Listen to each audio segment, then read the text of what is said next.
Discovery, go and throttle up.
All right. Hello, everybody. How are you all doing today? I am having a particularly terrible week, but we have some pretty good information and pretty good pictures of some pretty awesome space stuff. And I know that a lot of you guys are probably here for that, so I won't spare you any details, and we'll just get right into it. Or I won't spare you. I won't waste your time any more than I already have today. Here, take a look. Take a look. Look at that. Oh yeah. Discovery, go and throttle up. Oh, look at that. New Glenn is on the pad. Pending checkouts for a hot fire test. Isn't that awesome? Oh, no Starlink? Wait, what? What? Starlink? Oh, this is space. I'm in space. Yeah, thanks for all the kind words, guys. All right. With Starship HLS information, I get it. We've got some pretty nice pictures of New Glenn as well. But thank you for all the kind wishes. Everything's fine. It's just a lot of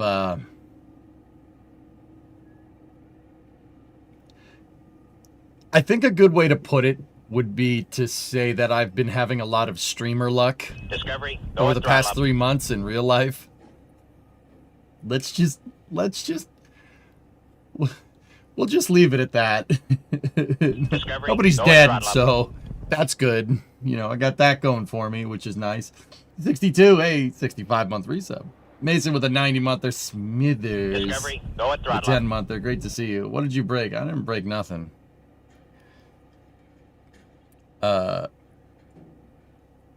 So, yeah. Just, your boy's getting streamer luck in real life, and I'm not sure how to feel about that. I'm not sure how to feel about it. It's almost 90. What's up, Renak? How you doing? Yep.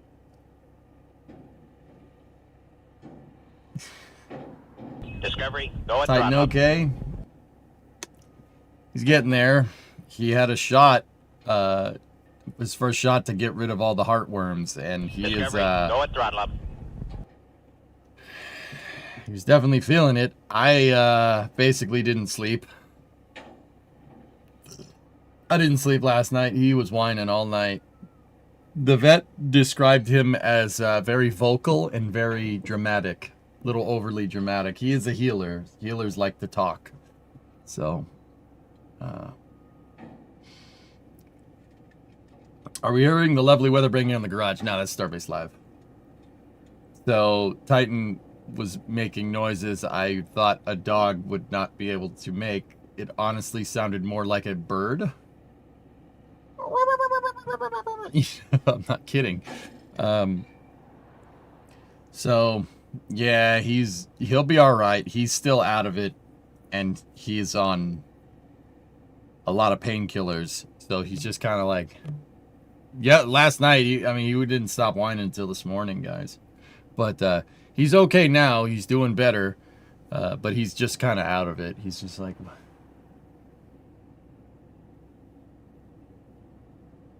He's like, I can hear my hair growing.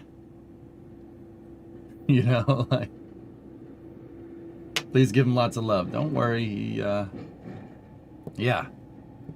Yeah, he slept on Brie last night. He's just sitting there like, what is this? We tried to take anything to help you sleep. What? No. No, I wanted to be there for my dog, dude. I talk too when they stick me with needles. I know what you... Yeah, DH, I know what you mean. Did you burn down the house? No. He'll be alright, guys. He's coming around. He's just in a lot of pain. Do we think we're to see a new Glen Static Fire tonight? Tonight, dude? Probably not. Hey, Tistry, what's going on?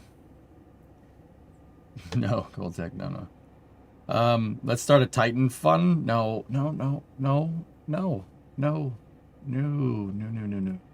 Titan's just fine. Bueller, you just signed a job offer from Tesla. Oh, look at you. All right. Heck yeah, man. Seriously, you think there's a good chance today?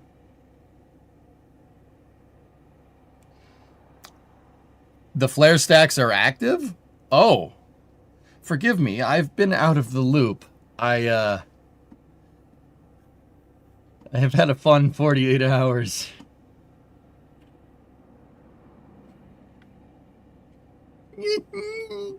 If the flare stacks are going, yeah. Probably. Well, then, yeah. Let's say she frosty. All right. Okay. All right. Oh. Yeah. You know what, Phil? I'm going to put that screenshot in. Yeah, we're going to add that because... Oh. Hey, baby.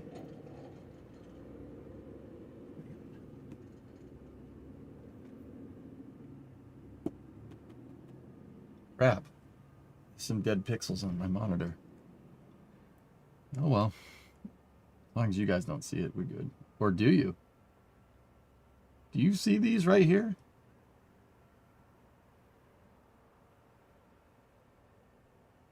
Huh.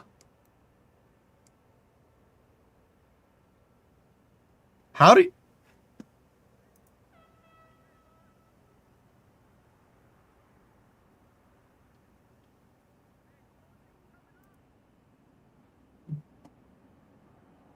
Oh, the green screen. Oh my God. I was like, how is that?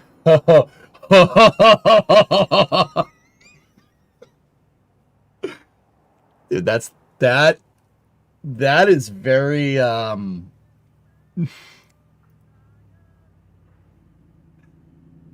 that is very emblematic as to how my day is going and how this week has been going.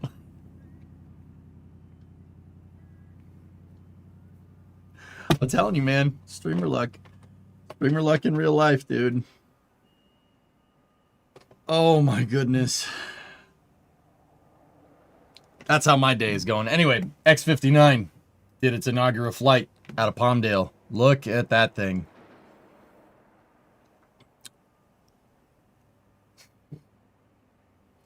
It's odd because it was almost a perfect line of pixels. I'm like, wait a minute. Oh, no, there's dead pixels. Wait a minute. You guys can see the dead pixels. That makes no sense. Oh, dude, look at that thing, man. So this thing is a type of supersonic transport that Lockheed is working on with NASA to work on quiet supersonic technology. It's called the the Quest, actually. Quiet Supersonic Transporter. Where was the kaboom? There's supposed to be an earth-shattering kaboom.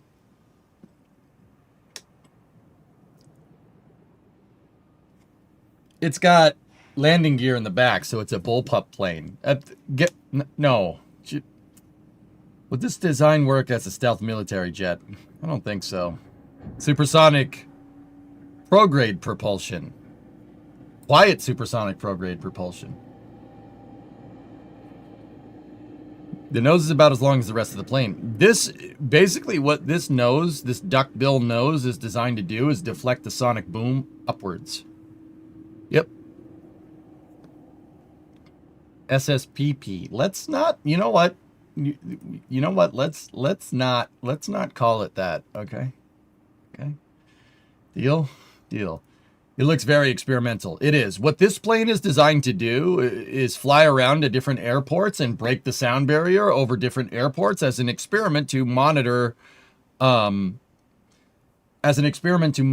like if it can actually produce quiet supersonic supersonic booms.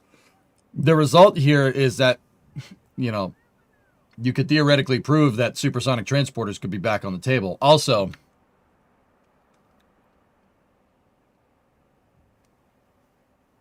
camera.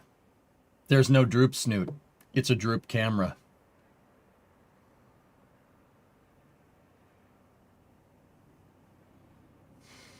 The pilot has a camera that's you know, looking that way. Also, Skunk Works. It is snoot by wire. That is what it is. Why is you nickname different? Is it practical? It's an experimental plane, so I would say no. What was the first plane to break the sound barrier? Bell X-1. Is that Skunk Works? It is a Lockheed Martin plane. It was assembled at the Skunk Works, guys. That was assembled at the same airplane factory that made SR-71s, F-117s, amongst other things. It looks too much like the crappy Tu-22. Now, I'm not going to sit here and pretend like the Tu-22 was a good airplane. It was a piece of junk, but it was a looker. That is a pretty looking aircraft, all right? Even sitting as a piece of junk out in the field, it looks pretty damn cool. Come on. That looks like some Jetson stuff. I mean, I know it's a commie plane, I get it. But discount SR-71. I mean, Vasya, the cabin cooling system was using alcohol as a coolant, and the pilots may or may not have just taken that and, you know, drank it. I get you had a rough week, man, but nah, that's a cool looking airplane. Come on, it looks cool. It's cool looking. What's wrong with it? It looks pretty awesome.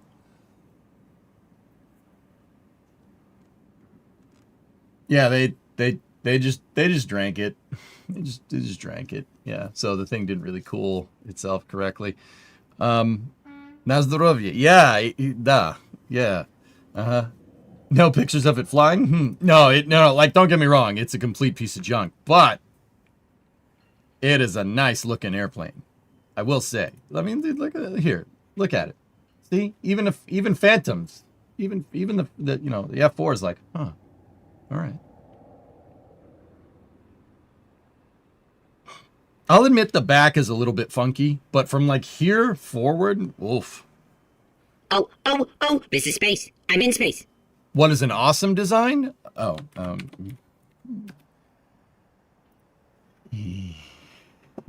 that's a pretty awesome design. They also used it as money. Alcohol was a major black market currency at the time. Yeah. Look at the yen and then look at a B1. Yeah. Oh, the bone. Very nice. Yeah, the leaky plane. That's right. That F4 pilot's like, I could shoot this down and no one would care. I mean, that may or may not have happened. And it wasn't with an F4, though. It was with an F-14. You're a nice designer. Okay. Here's a looker. Oh, that's Columbia. Space shuttles are the best, man. Come on. The SR-71 goes fast, but it doesn't go space shuttle fast. Sorry. Nothing goes space shuttle fast. Yet. Well, technically Dragon. Dragon goes space shuttle fast, but that's not an airplane. That is a fuselage with a heat shield on the bottom. That's not nearly as cool. Sorry. I don't know what to tell you. Starship, one day. One day. Yep. Oh, speaking of that, there's a lot of Starship updates here. But yeah, the X-59 did take its first flight. That thing is super cool. It's kit bashed. It's kit bashed. You tell me where the landing gear's from. I know where the landing gear's from. Do you know where the landing gear is from? Because that's not a one-off design. It's an F-16. Damn it. All right, you guys knew. It's F-16 landing gear. Yeah. I love it, dude. I love kit bashed stuff. Especially with real airplanes. That's really freaking cool. She was a bit wobbly on rotation. Did you see it, dude? It definitely had a let's call it sinusoidal pitching moment on rotation. It looks like an XF-17 to you. You're an XF-17. Boom. Why so pointy? So True Blade, what that thing is designed to do is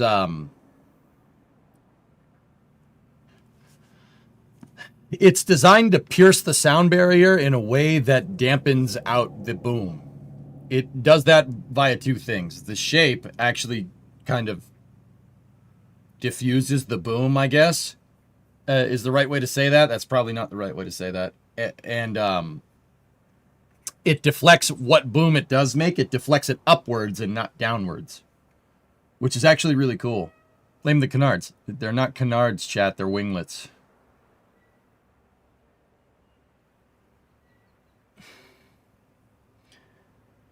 So yeah, it definitely like rotated and then rotated again. We'll call that not dialed in pitching moment controls. Somebody needs to do some work on their PIDs. We'll just call it that and call it a day.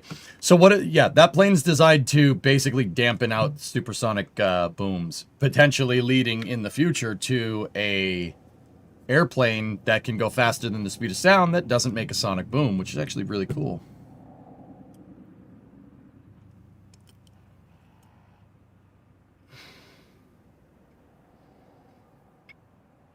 Now, there's no nose strike danger here.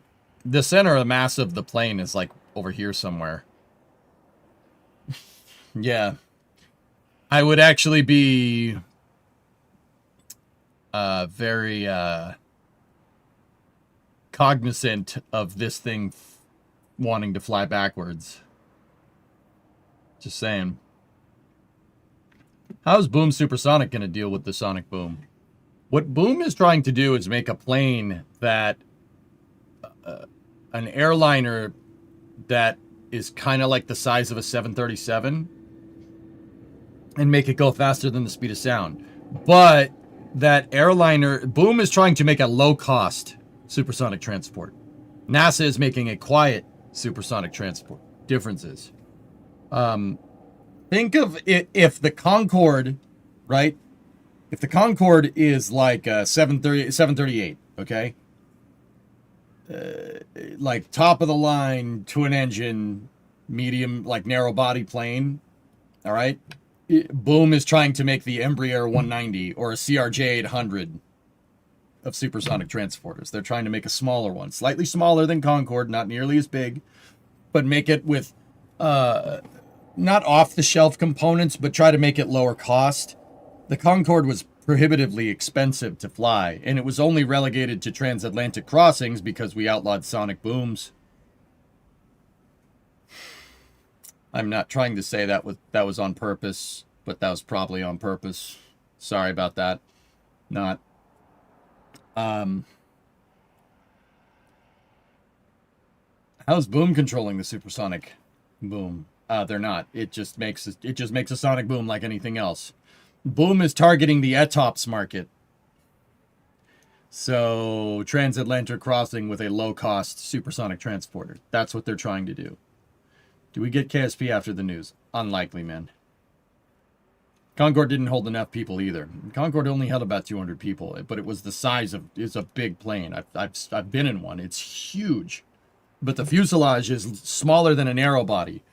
We're talking an airplane that has like a fuselage diameter of like a CRJ 700, maybe, or like a Citation CJ4, maybe, and it's as big as a 747.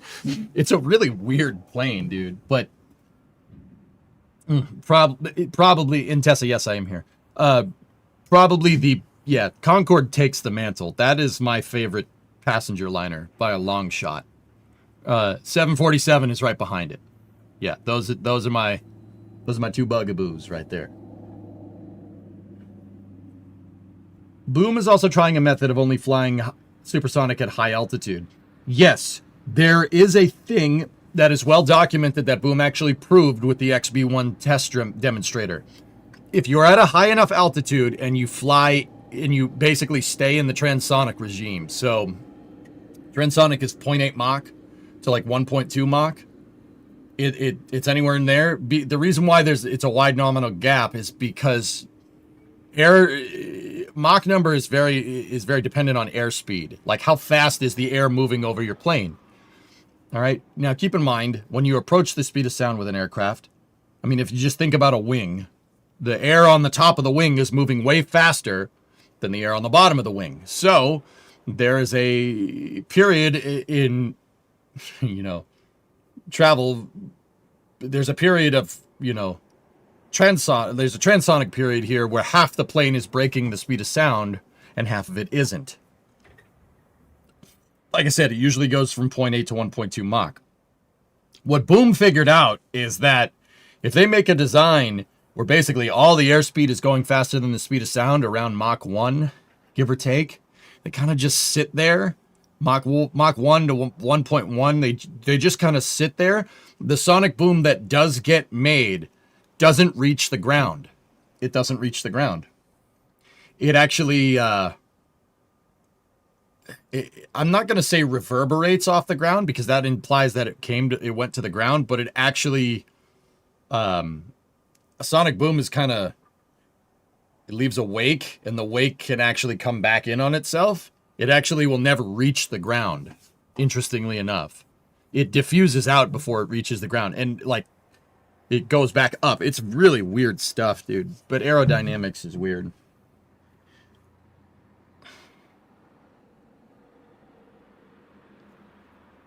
Yeah, but, man, we should have flown the XB70. That's the difference. Thoughts on the A380 versus 747? 747 all the way. Not hating on the A380.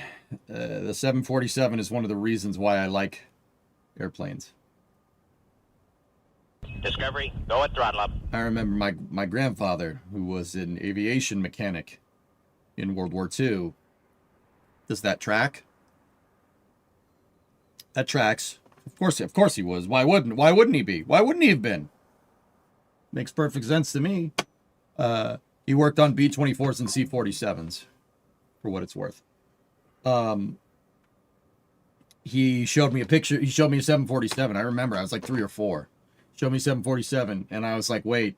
Little me was like, wait, Grandpa, that plane has two? It's a double-decker? Like the bus? I love buses. Double-decker buses are cool. Double-decker airplanes are even cooler. He's like, that's damn right, son. I'm like, okay, thanks, Grandpa. That is how that happened. Yep. I was like, wait, I like double-decker buses. Buses are cool. And double-decker trains are even cooler. You're telling me there is a double-decker airplane? That's my favorite plane of all time.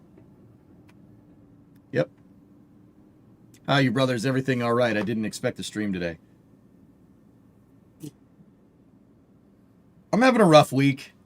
I don't want to talk about it. Don't worry about it. One of the things you guys do know about is Titan was in the hospital this week. He was in the hospital. He got a shot for his heartworms, and he is not. Dude, you guys remember when you were young, like you got a hepatitis shot or something, and they have the needle that like goes all the way to the bone. That's the type of needle that's needed for freaking heartworms, man. Yeah. You sounded like Jack there for a minute. Yeah. So I've been he's in a lot of pain, but he's gotten better. He got better today. But yeah, guys, yesterday was like Monday was all right. Tuesday and yesterday were not good. Yeah, I don't want to talk about it. It's not anything that concerns any of you.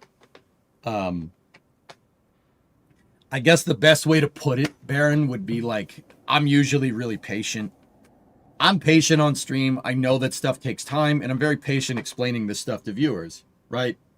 You know, I'll take all the time that I need to explain something to somebody. As long as I understand that I can understand that they get it, I'm good to go. But, you know, I'm usually very patient. My job's on the internet. You have to be patient. Tuesday, I was putting on a brave face, and I almost killed Bill and Bob in Kerbal. And then yesterday, my patience ran out. That's the best way I can describe it. It was just extremely irritable, and just more good news. You know, don't worry about it. It's fine. You guys, I don't need this to be like my confessional video log or anything, you know? Just, yeah. Yeah, no, I appreciate all the kind words, dudes. Thank you.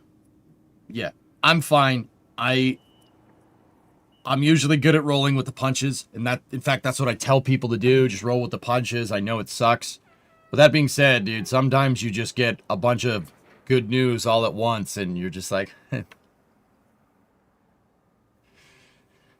I need to be alone. I don't want to talk to nobody. I don't want to do nothing. I just need to be alone for a little while. You just leave me alone for a little while. I'll be good. And that's basically what I did yesterday. I did nothing. I was just out here in the shop.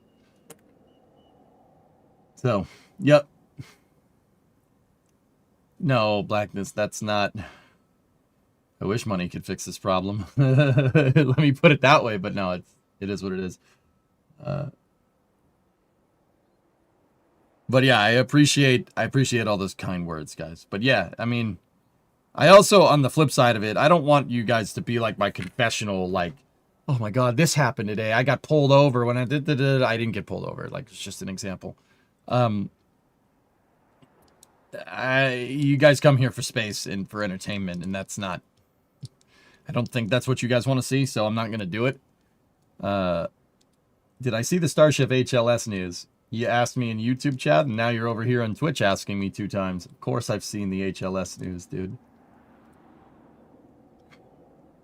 Did you at least hide the body properly? I don't know what you're talking about. I do not recall these events at this time. So, yeah, you guys don't need to hear about that. Like, don't worry about it. Still got the shovels. You're going to go get that book over there, Red Leather Spine. Figure it's been there for about 15 years or so. Figure hasn't moved since. Yeah, Jake,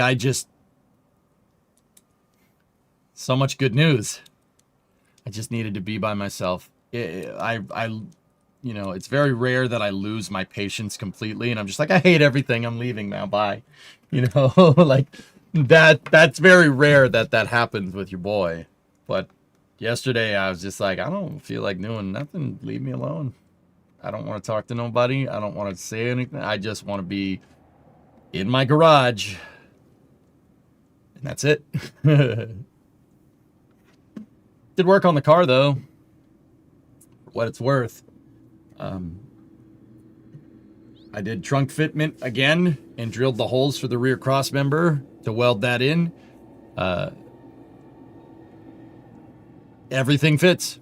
She's good, man. That thing is dead straight. It's dead straight. Like, straighter than the factory. I'm a bit worried about it, but I don't want to be parasocial. Midge, it's not that big. It's not that big of a deal for you guys. Don't worry about it. It's just more bull crap. Just more bull crap. It's like the whole accountant thing, but it's another thing that you guys don't want to know about. Nor do I want to tell you, so. How did you do in the head popping later? Tessa, I didn't tell anybody that I was playing Battlefield, so how do you know that?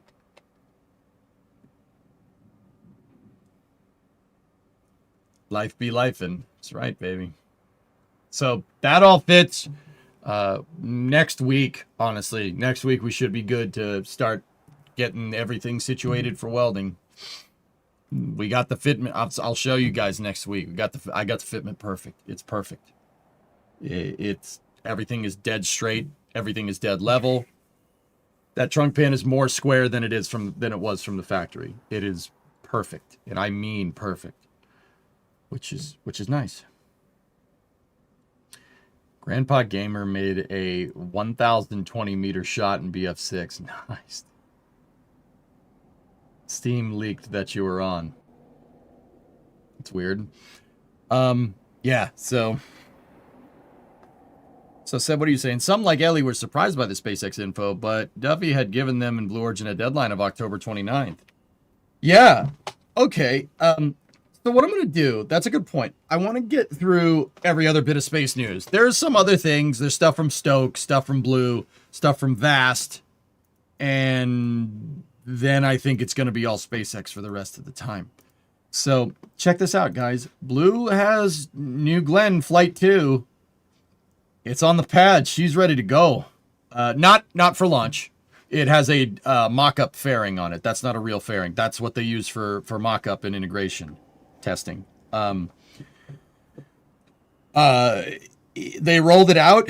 I think this was yesterday night, or 2 days ago. It was 2 days ago. I'm sorry, I don't know what day it is. So they rolled this thing out, and we might be able to see a hot fire for this soon. So, dude, oh my God. That.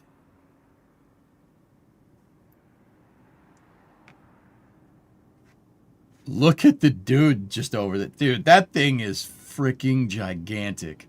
I love it. That's awesome. They're in prop loading right now, Kate. Let's go. Not only that, but, so that's from Jeff Bezos. Oh! Dude, that is a freaking monster of a vehicle. I love it. Dude, the scale is great. It is not a small piece of equipment, dudes.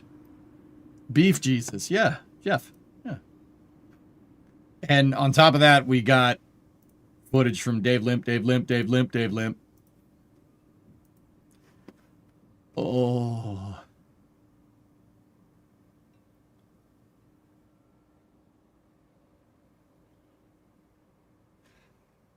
Oh, is there a payload? This New Glenn launch is launching the Escapade mission to Mars. Very soon. Noogles. That's pretty good, man. Yeah, I get it. Some people not a big fan of Blue, but that's That's pretty good. Hey, that's pretty good.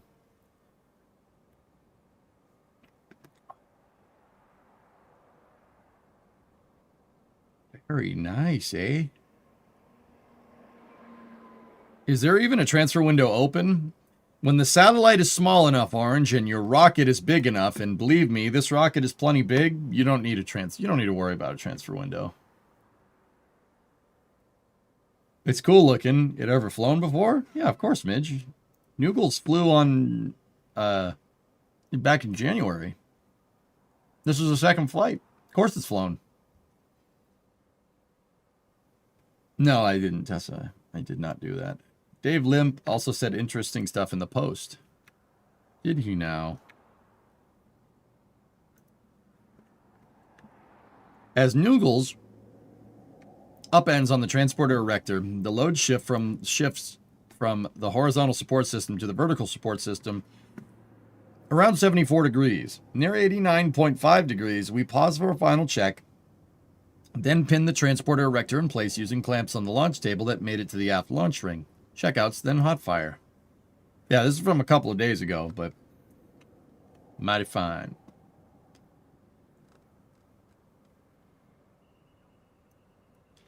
Yeah, that's it's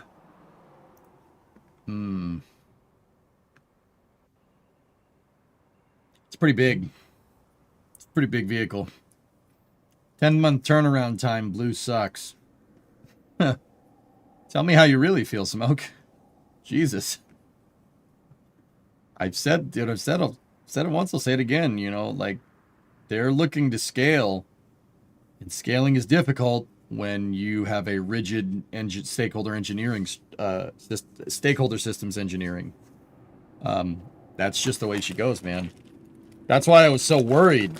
Like, that's why I was like, they need to like launch another one of these things, and they need to do it sooner rather than later. They promised 6 launches. This is only the second. They're going to get 2. Now, don't get me wrong. SpaceX promised like 12 launches this year, and we've gotten like 5, 6, something like that. I don't even know. Point is, they didn't get to it. But SpaceX's iterative structure, the iterative systems engineering that they do, makes them a little more robust in adaptation, especially in the face of failure. Blue Origin doesn't necessarily do that. It's more old school. They test stuff kind of similar to Apollo. So if you have something that goes wrong, it's going to take some time to fix it, and it's going to interrupt things. They'll get there eventually, dude. But yeah, I'm happy that they're trying to really push for a second flight here. SpaceX said 25 this year. There you go. Imagine if they got another 4 between this one and the new year.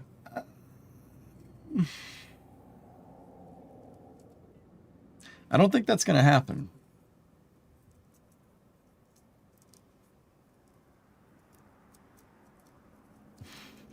The whole point is that they'll get there. It's just going to take them a little bit longer to get there. That's why I was like, look, if we want like SLD to be doing things, these guys got to get going. You said 6, you've gotten 2. That's no good. I mean, SpaceX said 25. They got nowhere near that. But SpaceX did have a spaceship just blow up their test stand and the ship.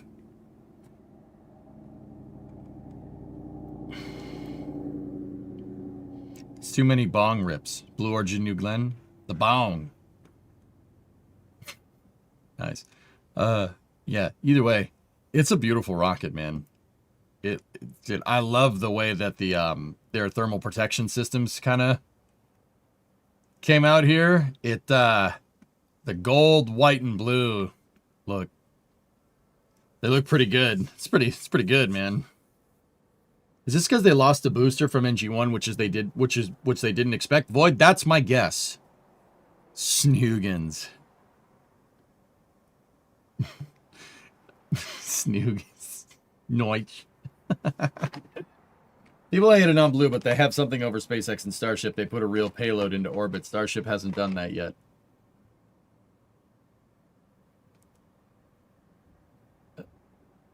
A real payload? Didn't they launch like a blue ring mass simulator on the first flight?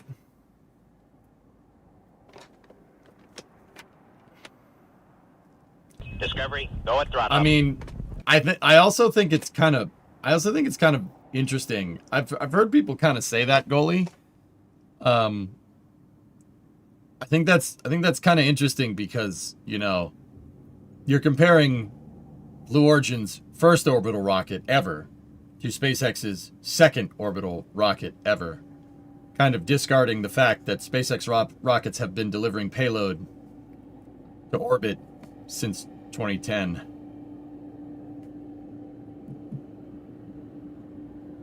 Third, yeah, I guess third if you count Falcon Heavy. Oh yeah, that's right, third. Yeah, you include Falcon 1. Why not, right? Because Falcon 1 delivered a payload. That's a good point. You see what I'm saying? Like, fourth if you include Falcon Heavy. You see what I'm saying? Like, you're, okay. All right. Discovery, go at throttle up. SpaceX has had 3 rockets. Falcon 1, Falcon 9, and Falcon Heavy all move payload. And there's a lot more payload than you had.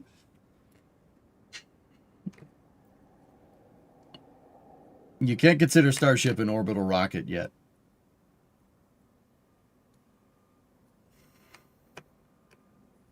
I don't. You do. Because you just said payload to orbit, man. I don't consider it. It's a test vehicle.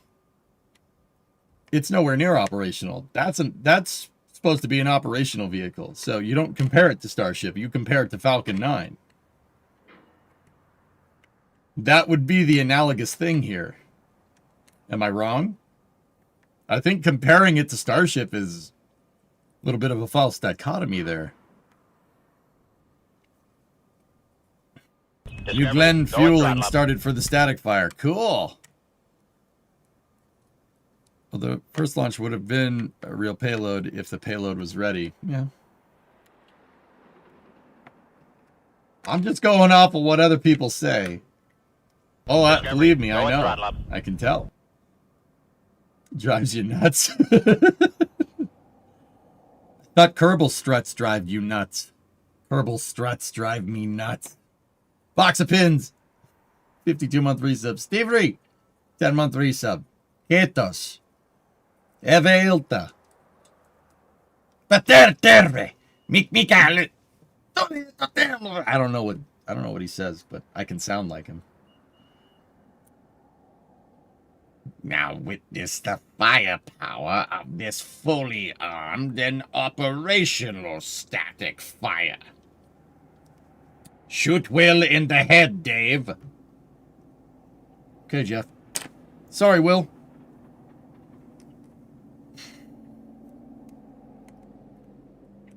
What?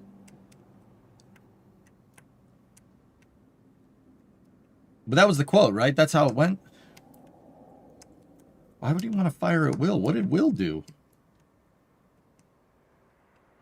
SpaceX updated the Starship page? Yeah. Haha, I know. I figured nobody probably wants to talk about that. You guys want to see New Glenn, huh? Has anyone seen Gab? That's your favorite quote from Dune. Yeah, Will deserved it.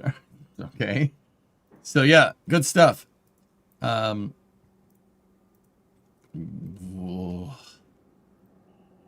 Hey, baby. That's nice. That's very nice. All right, so check this out. Also, a little ways down the road from where New Glenn is being hot-fired here, Stoke is testing their liquid oxygen skid, flowing nitrogen at fast fill set point pressure. All right. This is for the Nova rocket. They have a little bit of a fixed service structure there. It's a little baby fixed service structure. A little baby. It's small. It's a little small service structure. It's a little tiny FSS. Look at it. It's so small.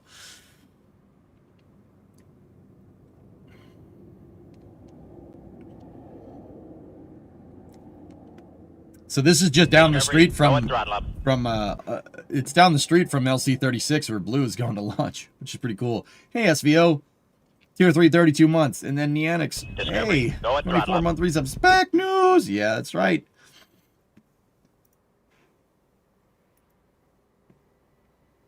Are you on mute? No. Why would I be on mute? Discovery, go at throttle up. Randy, 104 months. Thanks, guys. Look at all the little, look at all these little things. Look at all these little things. So busy now.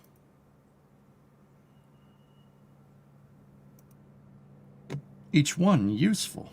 Now think about all the people that created them. Technicians, engineers, so they can go home and feed their children. And that's their children can grow up to be big, strong, so on and so forth, thus adding to the great chain of life. You see, in reality, Fluffy, you and I are in the same business. Cheers. All right.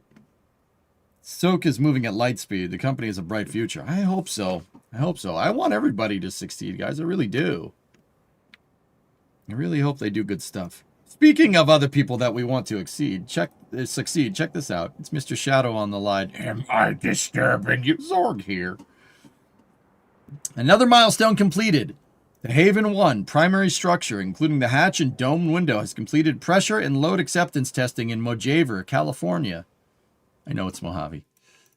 Next up, final weld inspections and integration into our clean room. Oh, look at that low boy trailer. That thing is great. I love it. Wait, what?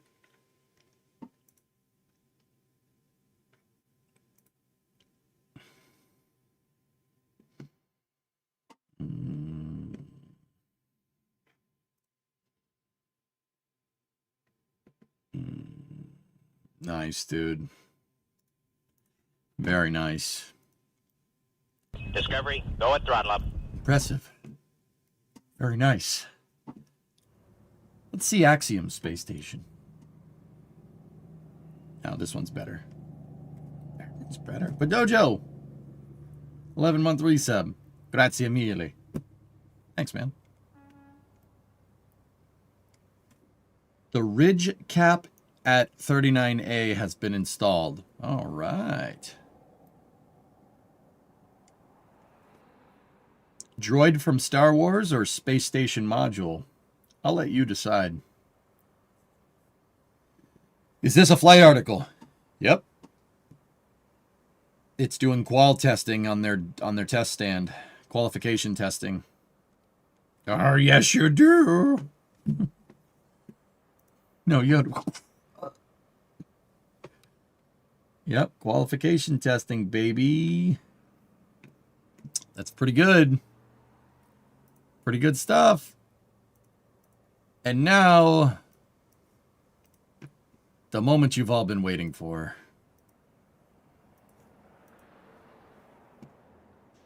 Ba-dum.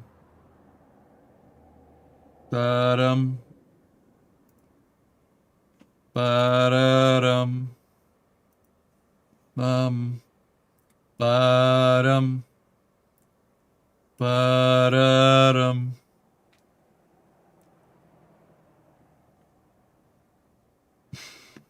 Where's the we break for nobody symbol? Am I to retire? No.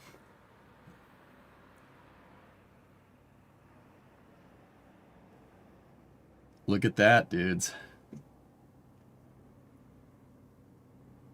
Don't forget about the Honda video if you're going to cover that. The Honda video? Oh, yeah. I got you. Hold on.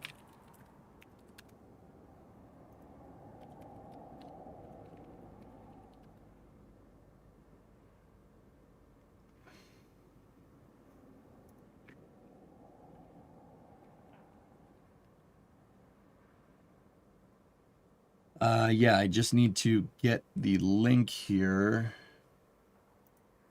Yeah, let's take that, put that over here. Here we go. Yeah, all right, cool. Yeah, let's look at this before we look at the SpaceX stuff. Here's... Come on down to Bob's Honda dealer. Oh, look at this Honda. You don't want one of these Hondas? What are you, crazy? This is Honda City. Honda! Look at this Honda! Ooh! This Honda's disguised as a sea brick. Oh, it's locked. Look at this, a Honda Odyssey. A Hodyssey. All right, come on down to Bob's Honda dealer. My wife's name's Honda. My kid's name's Honda. My first words, Honda. Buy a Honda. Dick. Is that the one you wanted?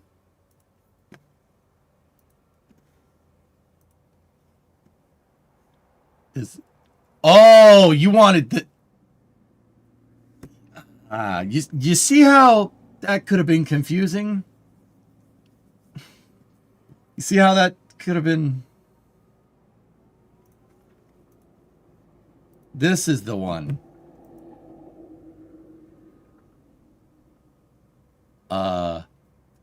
Honda, Ohayo gozaimasu. Kyou wa ramen o tsukudemasu. Tadashimi desu ne.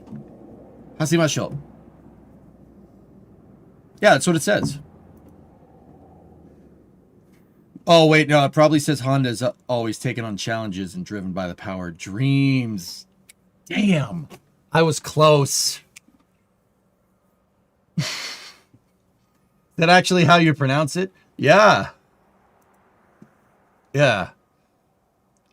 Sure. Does this have... No, it has sound. Can't listen to that. Now that challenge goes beyond Earth. Into space.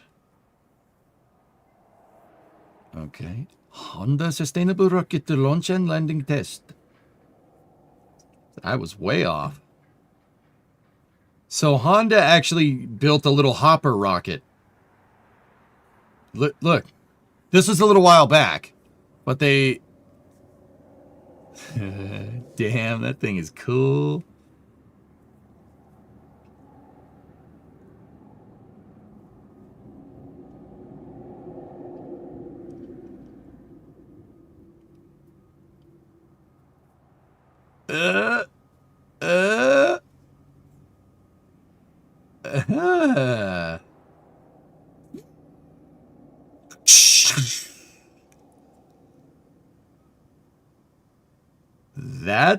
That's pretty neat. How neat is that? Reaching an altitude of 271.4 meters, landing with within 37 centimeters of target touchdown point. Flight duration 56 seconds. So that's a demonstrator rocket, guys. It's really, really small. See what I mean? But that doesn't make it not impressive. But yeah, that's a little tiny guy. But Honda has actually refined this design, but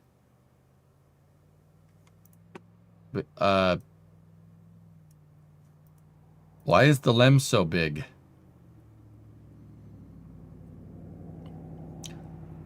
Why is the lem... That lem's huge. Why is the lem... Gigantalem! That is a huge... The lunar lander is not that big. That's a freaking big lunar lander. Honda, what are you doing? It's the Lem Plus. Artistic license?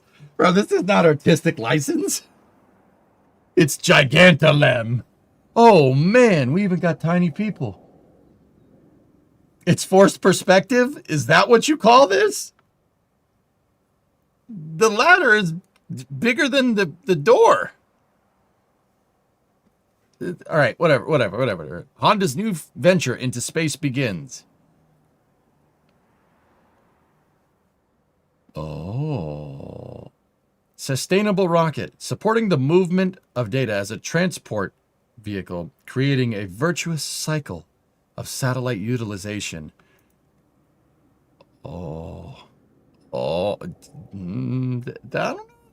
Regenerative fuel cell system.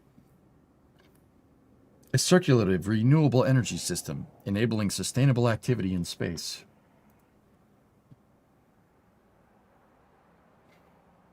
Robotics. Robotics technology that unlocks human potential. 4D mobility, supporting sustainable activity in outer space. And combination wrenches. Or adjustable wrenches. I mean, adjustable is good too. Combination is better. That one's better. Is that a rusty adjustable wrench in space? All right, there, whatever. It's fine. Honda has taken its first step towards a new dream.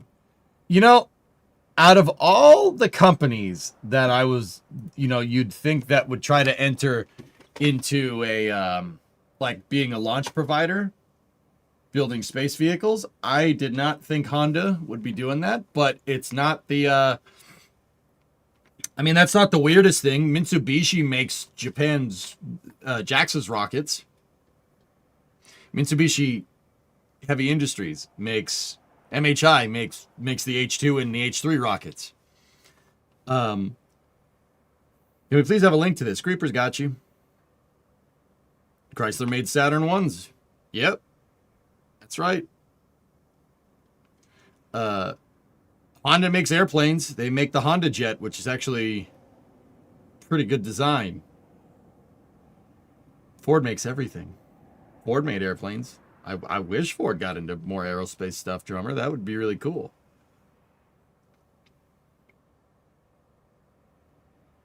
RFA uses VW products for their rocket. Is that why it exploded, Alucard? Or I'm just screwing. I'm just messing. That was a joke.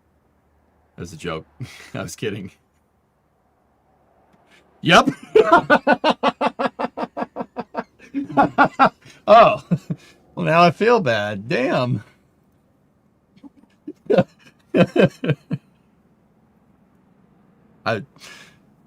I'm sure the rocket emissions were great. I'm sure the emissions were just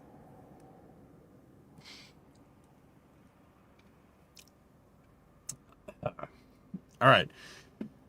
So Honda's getting into the launch provider game, which is that's super cool. Oh, it works great until someone tests it. No, it was working as intended. We did not intend for them to test it. So until they tested it, it was working great. Until they ruined it by testing it. We did not say to do that. All right, that tracks.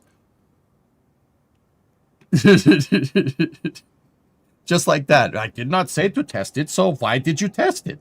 Well, we got to test it for emissions. No. The emissions are fine. They are fine. I tested it myself.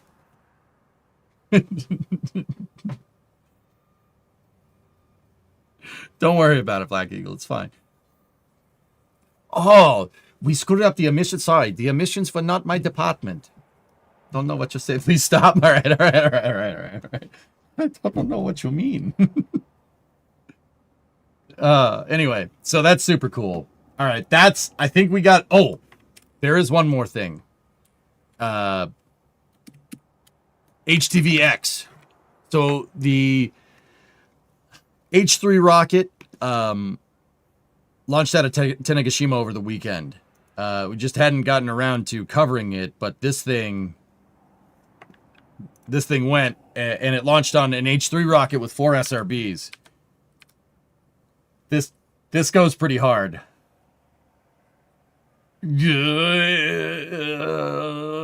Launched out of Tanegashima and very, very south of Japan.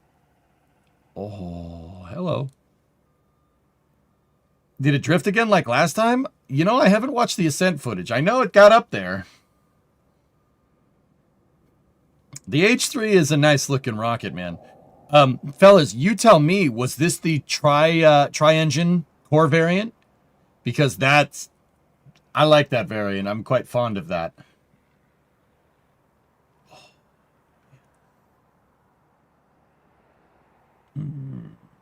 That's nice.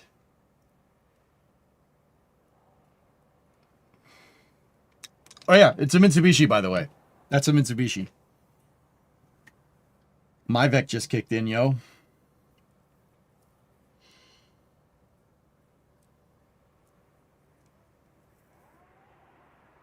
Woof. Nice. No, this one did not do the crazy turn. But HTVX did get up to the it did get up to the space station.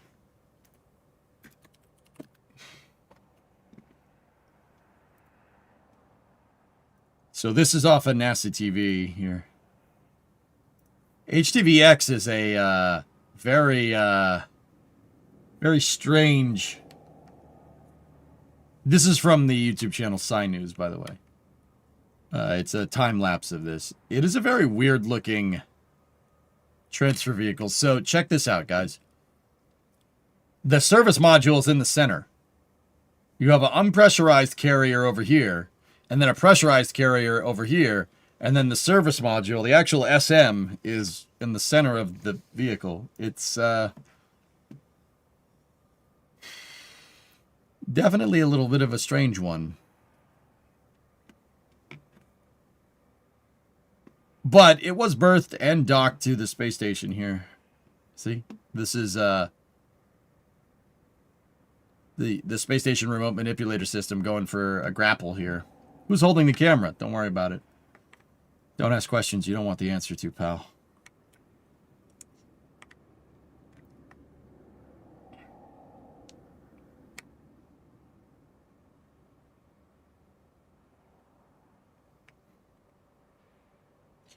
I would ask where Subaru's rocket is, but we all know their engine would just blow a seal. That's right. Subaru is Fuji Heavy Industries, Eason, so it's they do make stuff. I don't think they make rockets though.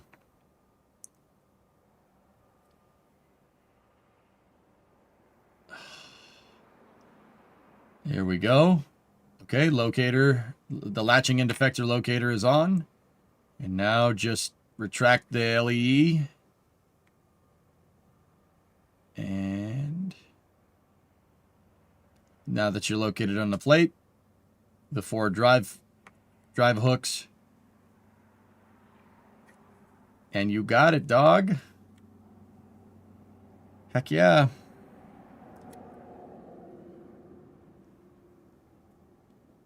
I'm appalled by the satirical representation of facts. No. It's fine. It's fine, dude. Okay. So, boom. Check this out. We're going to get back to it. Da-dum. Da-da-dum. Thank you to Administrator Duffy for pushing the development of HTV-X1. You know what, guys? I have something to say. And people aren't going to like it. But I'll just precurse this with a blind squirrel finds a nut from time to time.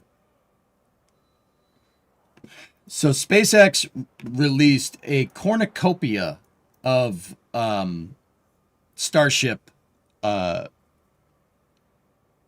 info today. A huge dump on Starship HLS.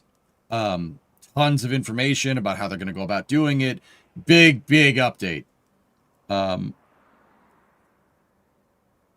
broken clock is right twice a day. That's right. I prefer even a stop clock is right too. What? You guys didn't like blind squirrel finds a nut? All right, whatever. So they released that footage, and then check this out, dudes. Just. Oh.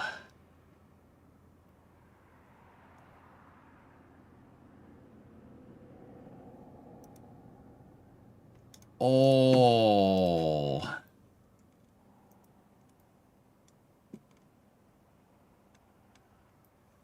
Oh. Dude. Yes, Matt, pretty much. You know. That's pretty good.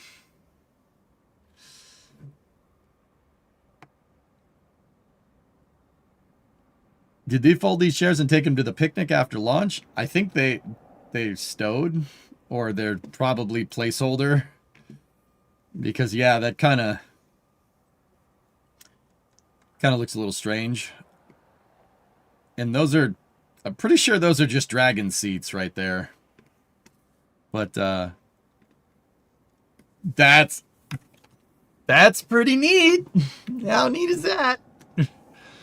We got some interior renders here, and then we have a render here that is a twin pad launch complex somewhere that doesn't look like Boca Chica. I'm pretty sure that is a render. That's their Slick 37 render. Imagine getting stuck in the middle of that space. They'll probably put a slide wire in. That's my guess. That's what they did on Skylab. That looks like Flirter. Yep. That's a ton of wasted and dead spacecraft mass. You're worried about mass with Starship? Question? That's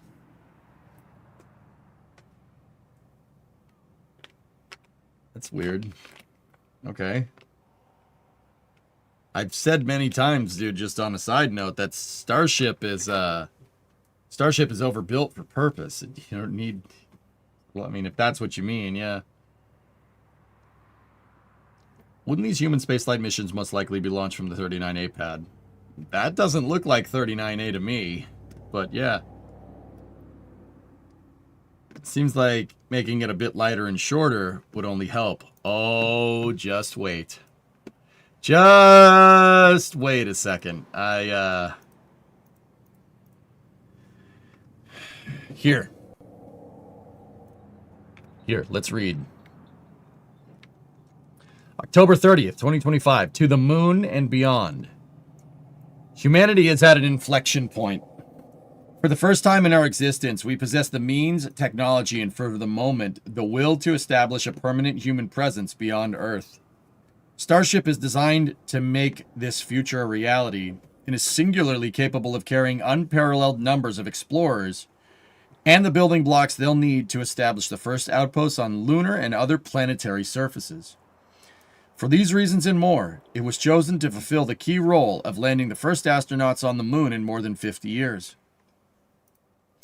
It will be a central enabler that will fulfill the vision of NASA's Artemis program, which seeks to establish a lasting presence on the lunar surface. Not just flags and footprints, and ultimately forge the path to land the first humans on Mars. Prepare for landing.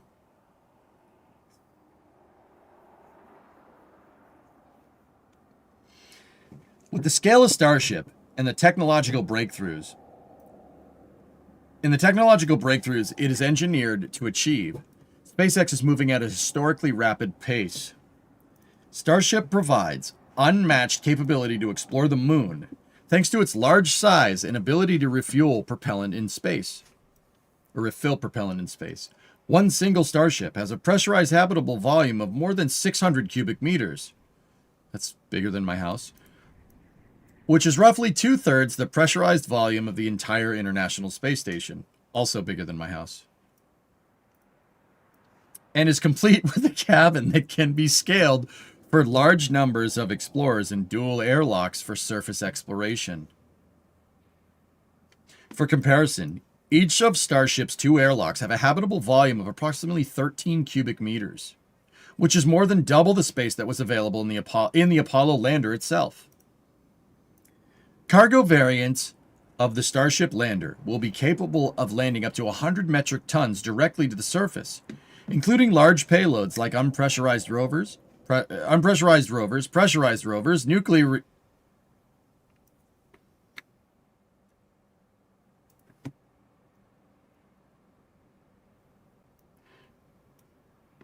nuclear reactors, and lunar habitats.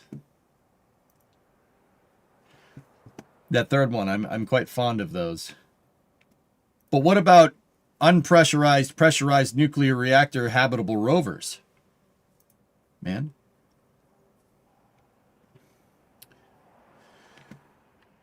Oh, that's pretty cool, man.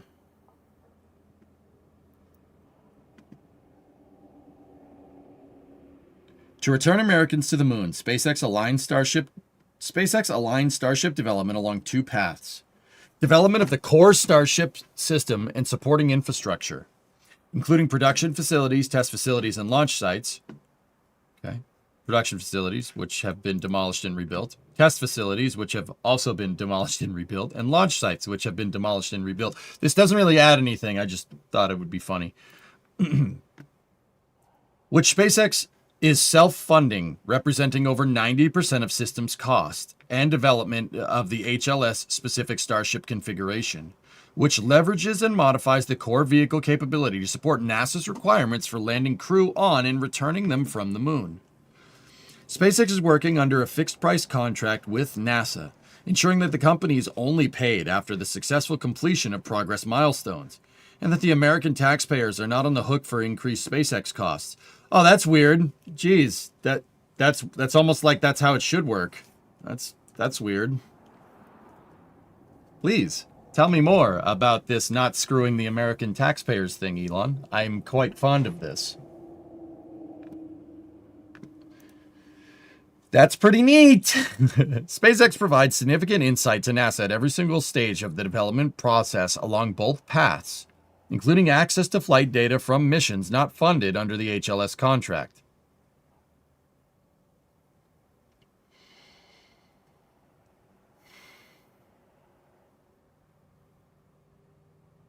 I got 4 words for you.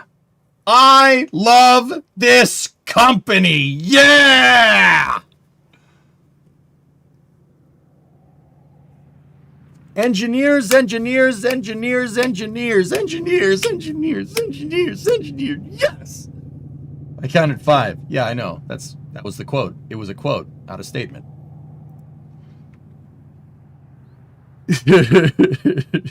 No?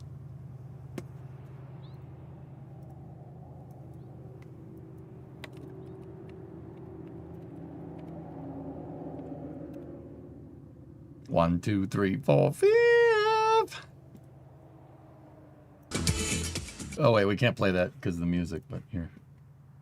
Ladies and gentlemen, Steve Ballmer! Woo! Woo! Woo!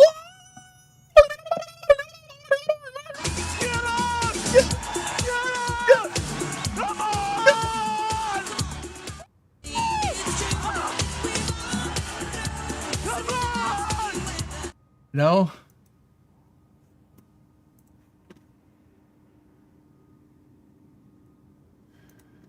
No?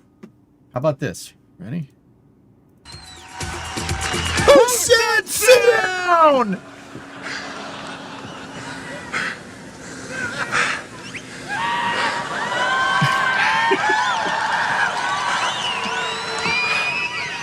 I got 4 words for you.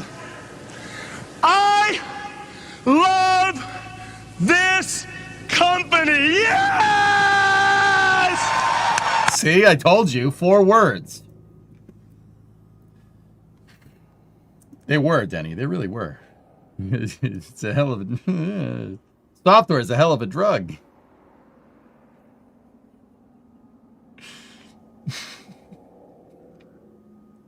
Not the products, just him. Dude. Bringing the A game, man. You have my word. You have my word that if we ever start an aerospace company, I will deliver the technical updates just like that. You have my word. Right here. Sit down! I got 3 words for you. Translunar injection. Yeah! All right. We'll do that. Anyway. Back to the update. Both pathways are necessary and made possible by SpaceX's substantial self-investment to enable the high rate production, launch, and test of starships for missions to the moon and other purposes. And do the other things. Starship will bring the United States back to the moon before any other nation. Nice. And it will enable sustainable lunar operations by being fully and rapidly reusable, cost-effective, and capable of high-frequency lunar missions with more than 100 tons of cargo capacity.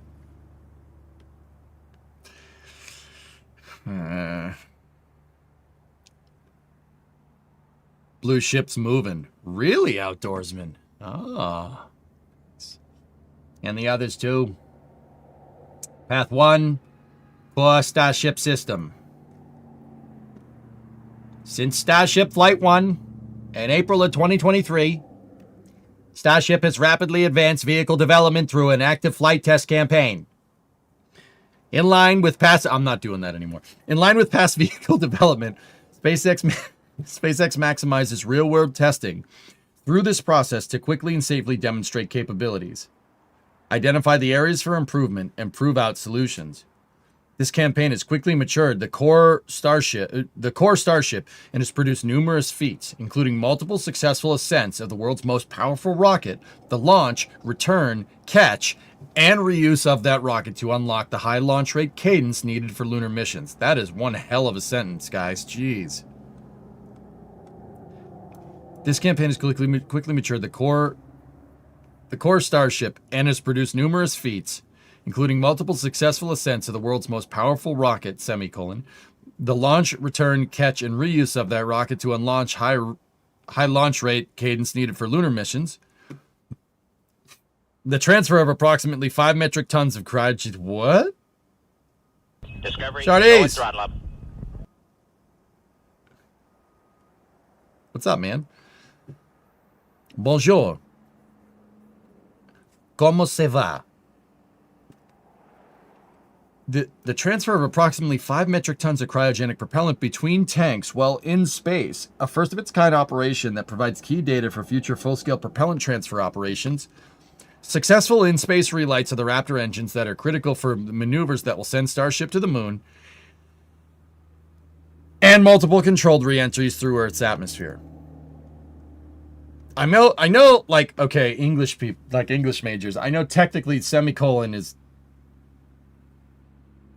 you know, it's not a run-on sentence, but holy balls, that certainly feels like one. I'm pretty sure this is grammatically correct, albeit a little bit of a nutty sentence.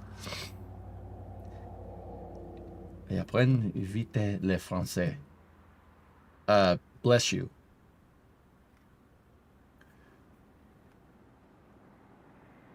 They did prop transfer on Flight 3. Raptor Relay was the only thing they aborted. That's right, Archie. Yep. Mm-hmm.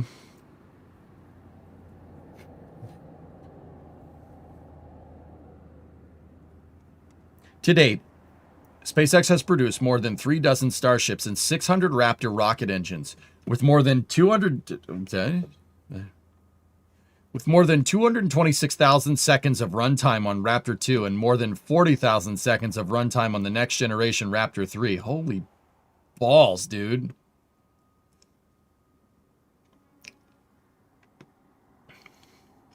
Can you imagine if the space shuttle ever got to that amount of motors made? They made like 30 of them. I'm serious. Like maybe 30, maybe 40. I think the highest serial number on the shuttle engines was like 45. Throughout its 40-year thing. Can you imagine if they made 600 shuttle engines? You know how much the cost of the program would have come down if you did that? Like the cost to run that thing would have been nothing. 62 hours of runtime, dude. And 11 hours of runtime on Raptor 3. 40,000 seconds in all seriousness is effectively flight proof. Dude, it's pretty... Yeah, you're not wrong. There have been 11 Starship-only flight tests and 11 integrated flight tests of Starship and Super Heavy. Discovery. In parallel, SpaceX has constructed and continues to construct new Starship launch production, integration, and test facilities in Texas, Florida, and California. That's another ridiculous sentence, but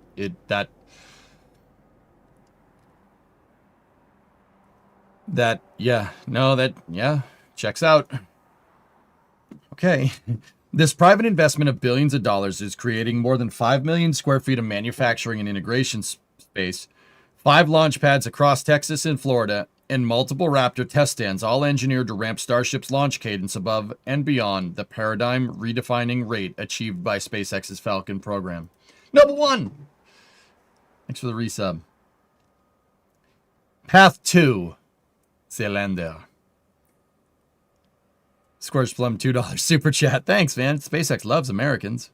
I too like Americans. I'm quite fond of those people. You get a pad and you get a pad. 62 hours straight of engine firing for Raptor 2 over its lifetime, Archie. What the heck? Discovery, go at throttle up. Path number 2. The land. Oh my gosh. Wait a minute. That's not a render, guys. That's not a render.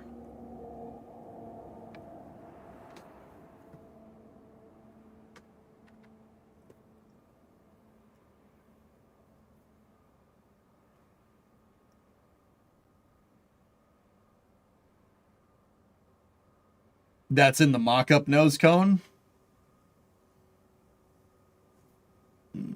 That's an old picture from like last year.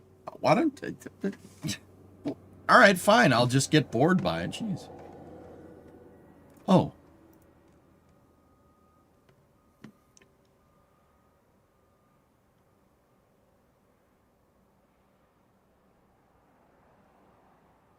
Extruded aluminum. Very much billet, Coltec. That's very billet. We need a billet camera mount for our test stand. All right.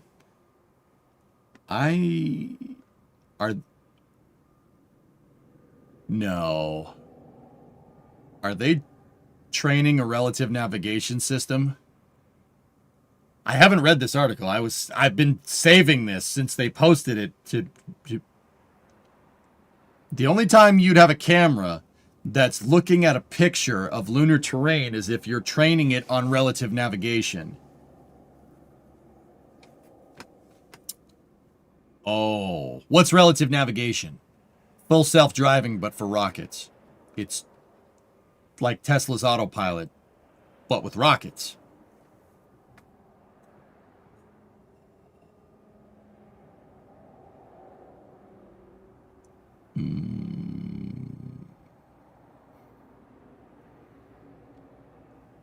What else we got here? Raptor. Buttons.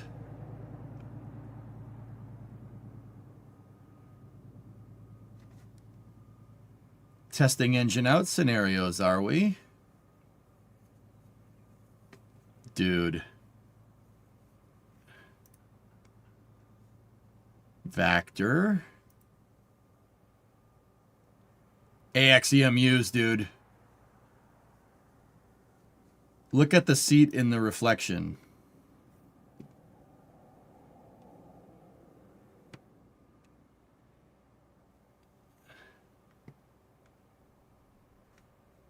Oh, very nice.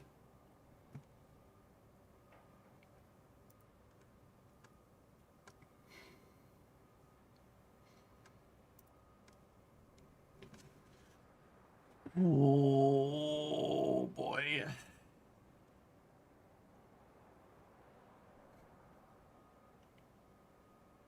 Look at the elevator, EJ. It's the one for Starship. It's that one. No, I know. I know where this elevator is. That's in Hawthorne, man. It's actually right next to the Boring Company tunnel.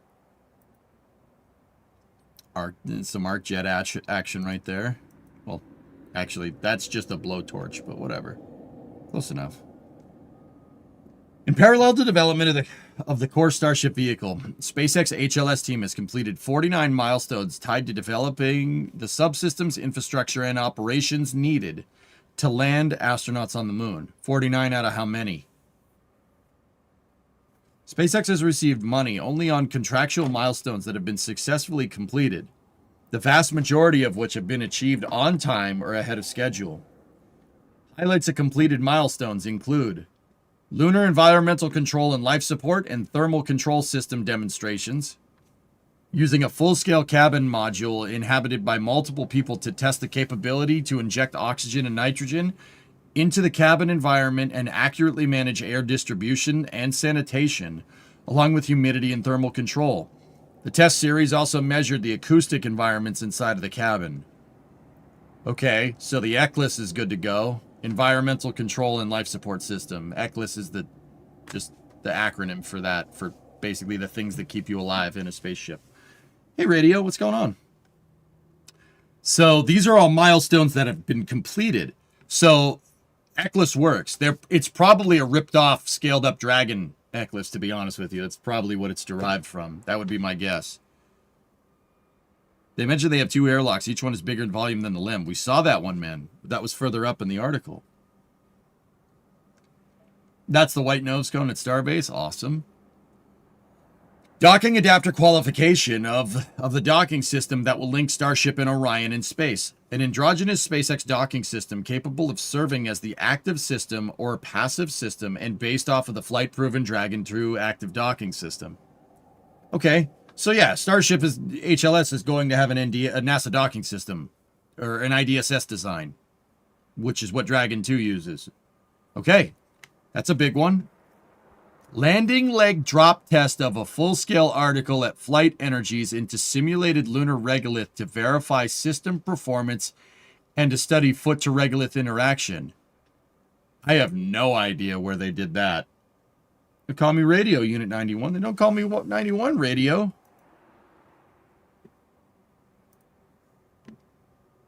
Oh.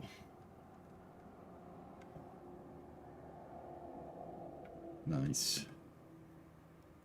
Nice.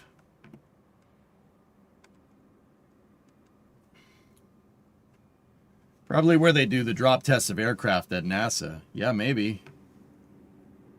Maybe.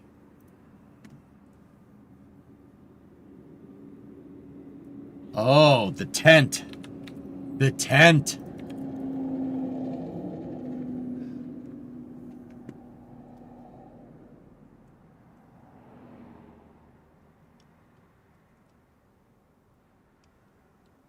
The tent.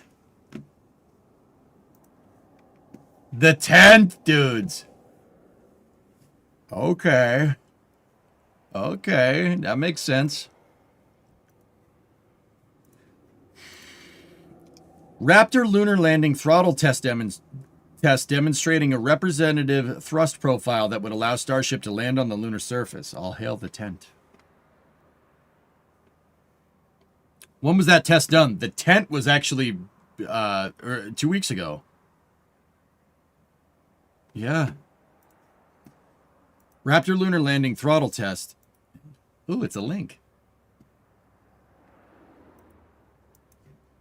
Hey, guys, you might want to turn the volumes down because I'm turning it all the way up. I don't remember if this has audio or not, but you know, you know.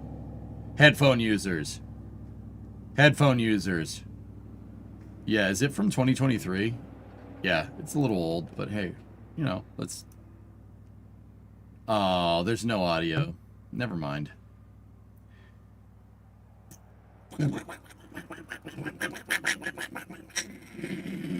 Still very nice. Sad face. Yeah, we saw this when they posted this, dude. Yep. Yeah, we've definitely seen this video. Watch the cone.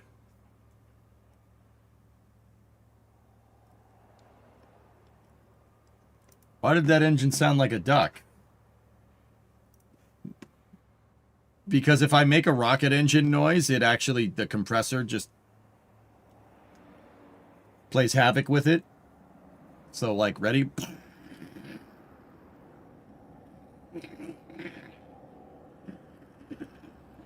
So if you make it sound like a duck, it's better.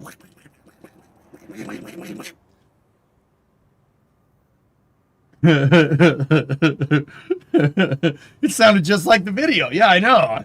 I know. It's great. Working as intended.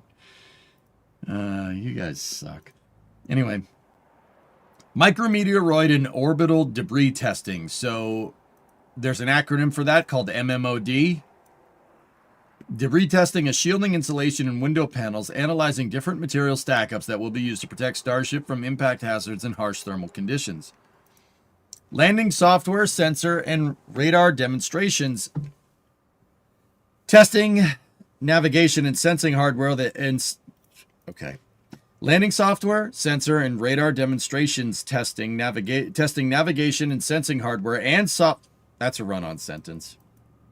And software that will be used by Starship to locate and safely descend to a precise landing site on the moon. Yeah, that's what that camera was, looking at the pictures of the moon. The lunar engines are 6 packs. 4 are engines. 6 packs, four are 4 engines, and 2 are 5 engines. Huh. Well, yeah, they had to leave space for the elevator track, right? Like, slap sentence. You could fit so many words in this bad boy. Software architecture review to define the schematic of major vehicle control processes, what physical computers they will run on, and software functions for a critical system, for critical systems like fault detection, caution and warning alerts, and command and telemetry control. Raptor cold start demonstrations using both sea-level and vacuum-optimized Raptor engines that are pre-chilled prior to startup to simulate the thermal conditions experienced after an extended time in space. Cool.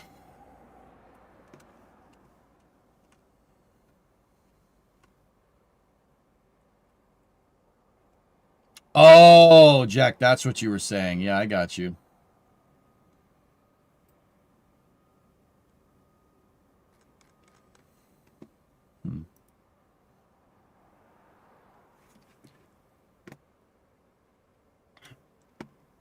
Integrated Lunar Mission Operations Plan Review, covering how SpaceX and NASA will conduct integrated operations and develop flight rules and crew procedures, and the high-level mission operation plan.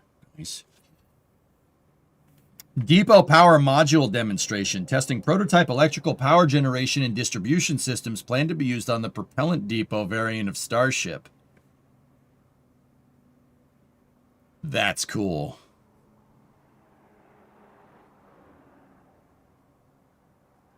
Electrical power generation, dude. Depot Starship is going to be like...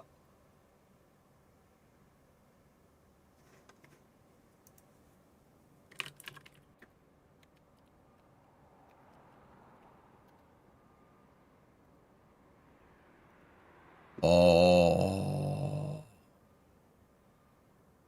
Oh.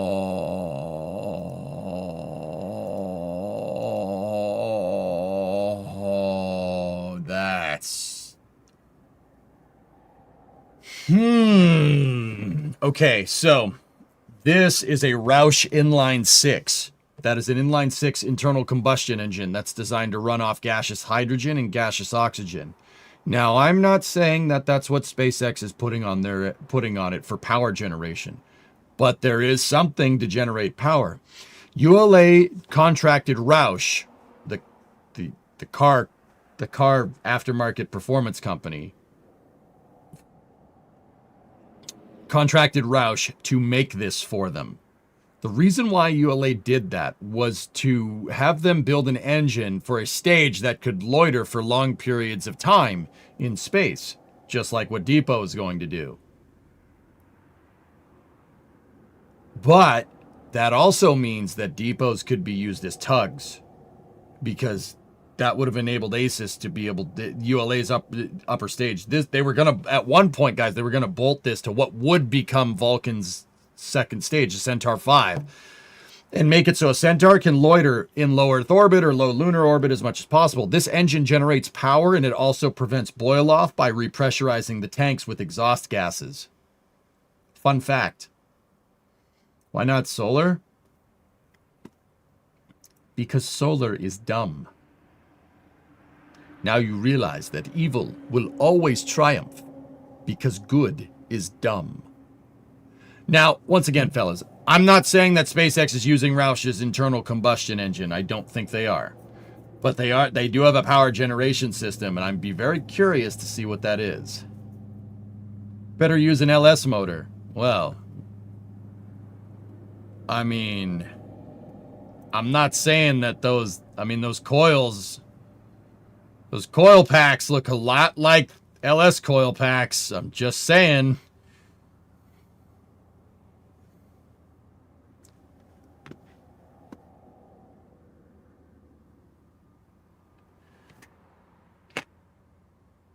I'm just putting it out there. Those look a lot like LS. I mean, yes, you know, those are definitely LS coil packs, dude. Wait, why is Roush using LS coil packs? That's the real Roush. What's wrong with you? What's wrong with you?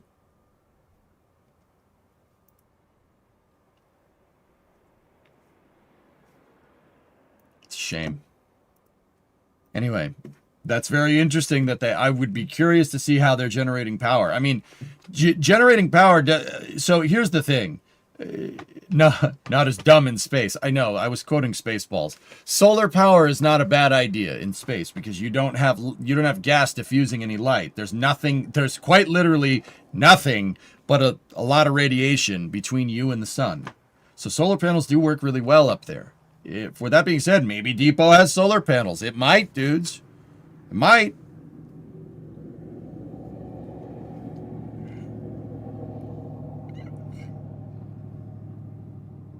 The fuel cools the engine block? I think in that engine design, yes, because you would be using gaseous hydrogen, cold gaseous oxygen. James, yeah, I think. Same reason you use an HEI ignition module in an older Ford, because they work. I can't argue with that. It's really interesting to see how this is falling in with SpaceX's Mars plan. HLS furthers the development of human-related systems, and the Depot is for research on long-term orbital operations. Each of these will factor into the Mars iterations of Starship. Pigzig, I have a very, very unpopular, well, I don't know, potentially unpopular opinion about Mars architectures.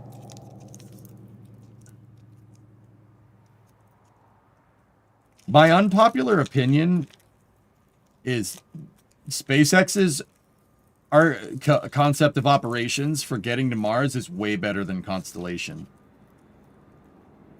Like, Constellation was good. It's a pretty good idea. Starship is way better. I do not like how many operations that you have to do with Constellation sending stuff to Mars. All the rendezvous and proximity operations that you have to do in low Mars orbit. And Constellation disposes of their transfer vehicles, which just forgot about that. That's a huge deal breaker.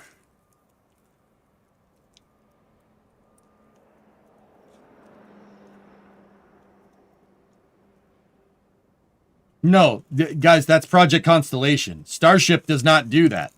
Starship's architecture is 100% reusable. That's what I'm saying. I like SpaceX's Martian architecture and concept of operations way better than Constellation. It's way better for exploring Mars. Like, way better. Can Starship do a Mars sample return just by picking up Perseverance entirely and bringing it back? If they made an elevator for it to land in, no good. Like, if they made a Starship with the elevator down the side that Perseverance could drive into, sure. Wouldn't that be something, dude? Wouldn't that be something? That'd be sick. To be honest with you, though, I would not bring back Perseverance. I'd bring back Curiosity.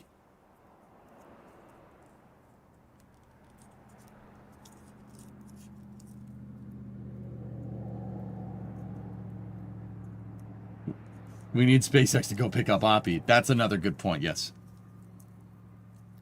LOX LCH4 integrated power and propulsion system like the shuttles. And before... Oh, Rudy, okay. Oh, the power generation system. LOX CH4, LOX on New Glenn and the Libra 11,000 as OLM rigging. Yeah, they're going to lift soon, Outdoorsman. All right, Rudy, what do you got for me?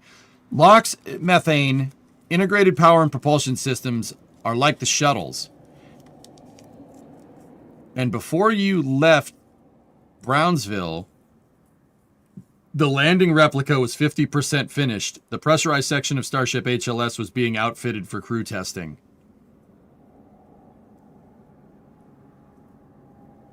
Oh, yeah?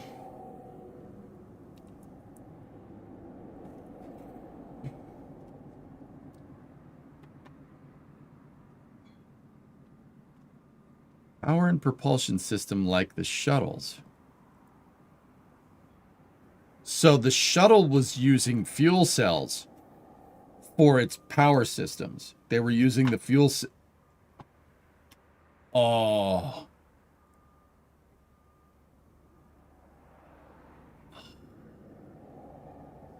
Every day, the shuttle's architecture gets vindicated, and I'm here for it. Every day. Every day it gets vindicated. Oh, God, it feels so good. Methane fuel cell? Why not? Probably not as efficient as like the shuttles.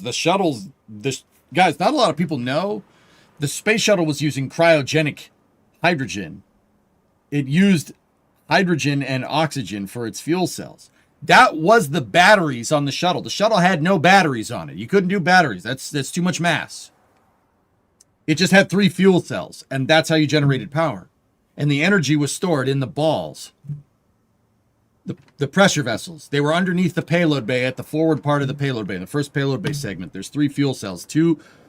There's 2 on the port side and 1 on the starboard side. Underneath the payload bay. Right behind the crew tank. Right at the start. Like right where the nose of the shuttle, the crew section of the shuttle meets the payload bay underneath it.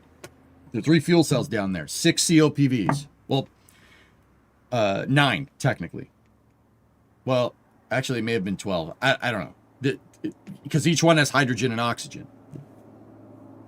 So the energy is stored in the balls. That's what I'm trying to tell you.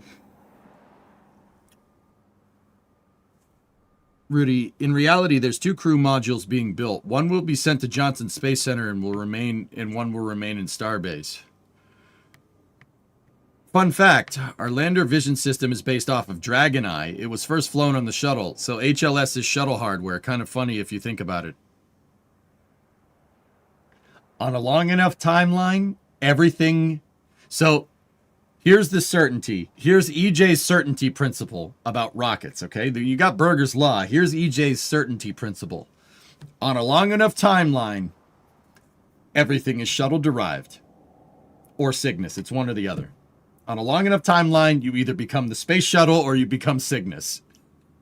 There's no in-between. It's EJ's certainty principle of rocket design. It's all STLVs. Always has been, dog. Bigness. EJ's certainty principle. I'm sharing this on Flame Trench. I'm doing it.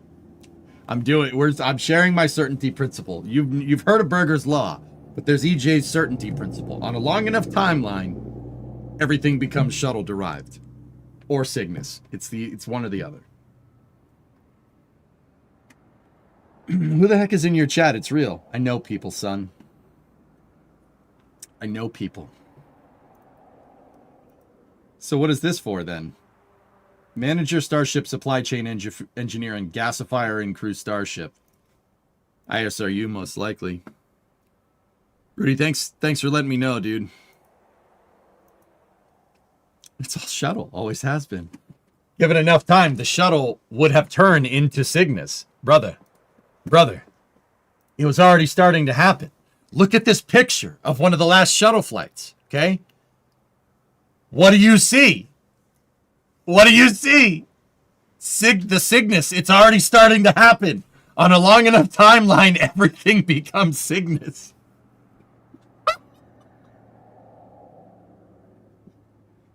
And technically, Cygnus is shuttle derived because Cygnus is one of those. It's derived from the multi-purpose logistics module from the shuttle. Oh no. Oh no.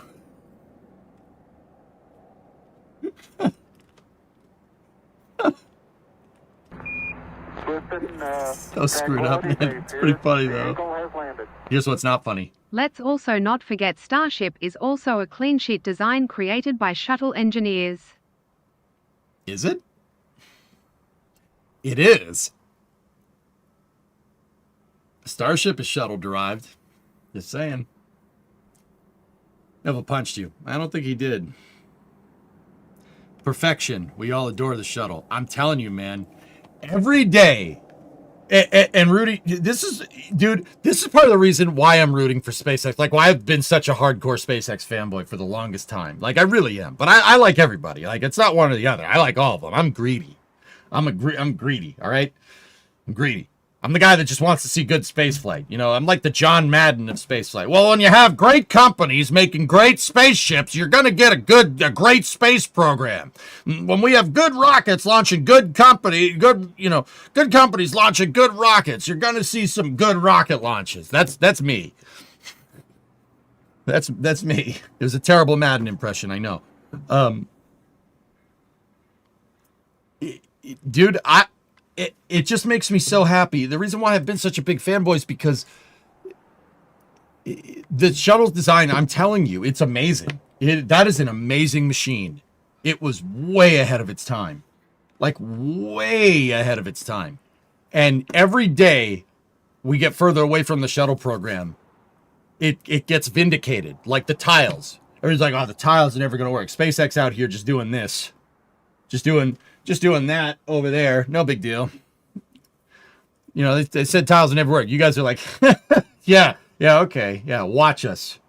You're vindicating the shuttle for me. And it just, oh, it makes me so happy. Because the shuttle's awesome. It's awesome. And I don't care what anybody says. It's a beast mode of a freaking vehicle. Actually, it wasn't. Not coherent. It sounds like John Madden. Well, I'll tell you, I am working on a Chris Collinsworth one as well. When you have great companies, I tell you, when you have great companies making great rockets, you're going to see a lot of great rocket launches. Geek, his commentary of the Steelers-Packers game was... Were you drunk? Chris, were you drunk? You're just kind of drunk. The commentator, he put in some color commentary, and the commentator was like, yeah, all right. Listen to it again.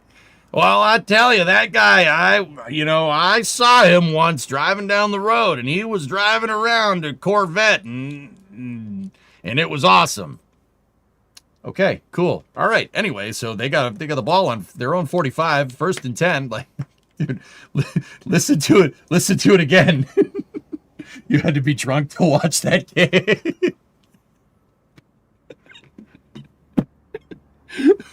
I know.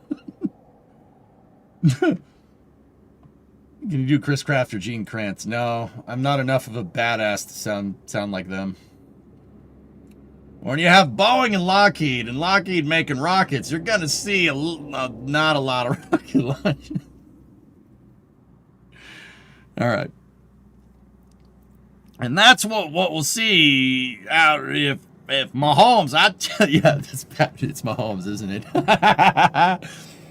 You should see okay, Rue, what do you got for me? You should see the internal chat after Flight 10. When the tiles oxidized and gave it the orange tint, we have a shirt for it now. On HLS, I would have loved if they shared footage of us shooting the MMOD shield. Some wild stuff happens in slow-mo, but I don't think it'll ever be public. Man. Add John Madden to the list of voices that EJ could do right next to Zoidberg and Bill Nelson.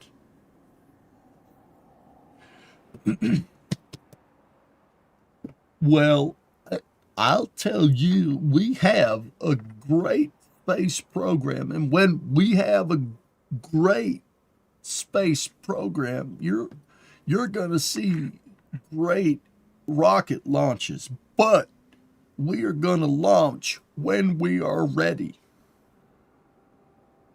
It's as easy as falling off a log into a bowl of chocolate pudding.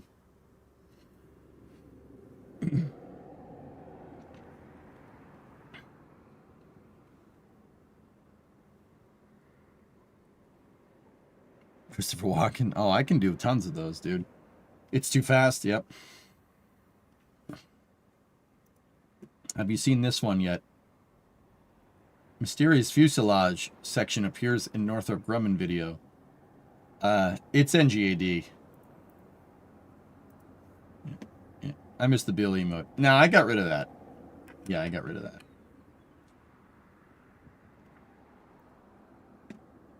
All right, what else do we got for qualified systems?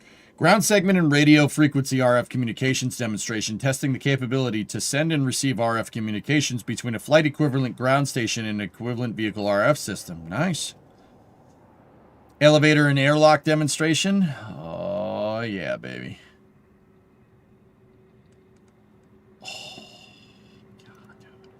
I remember we covered this when I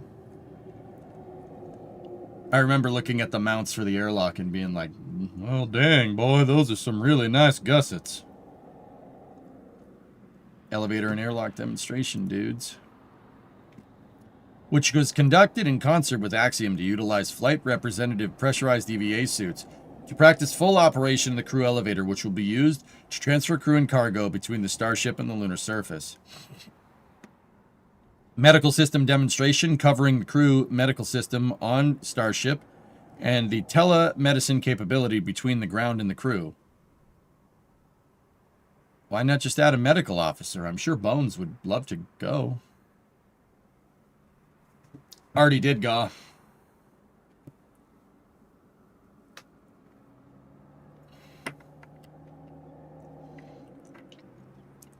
Damn it, Elon, I'm a doctor, not a scientist. Have you heard how they're planning on dealing with lunar regolith on the suits? Probably leaving them in the airlock spoiled, if I had to guess. That would be, you know, you pressurize up the airlock, you let the dust settle while it's pressurizing, right? I mean, you're in lunar gravity, so let the dust settle, and then when you vent the airlock, all the dust goes back outside. That's not to be very clear, that is not going to completely rid yourself of lunar regolith. Lunar regolith is about the consistency of baby powder. And inhaling it's just as bad as inhaling baby powder or cinnamon. It's great. Don't do either of those.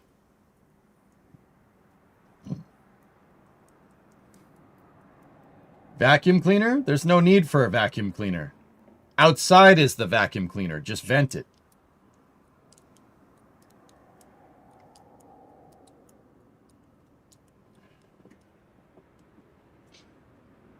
I think the question is about the abrasive nature of it in joints and anything that rubs. To answer that question, I would hope that the AXEMU is taking that into account. I'm pretty sure it is. Baby powder tastes like cinnamon? Nope. Nope. Okay. Nope. Dust on Earth has the benefit of erosion due to water and atmosphere. Dust on the moon doesn't get eroded in the same way. It's a pain in the butt. Oh, yeah. And breathing it is not good for you. What is it? Silicosis? I think is what it's called. If you inhale it, it's not good for you.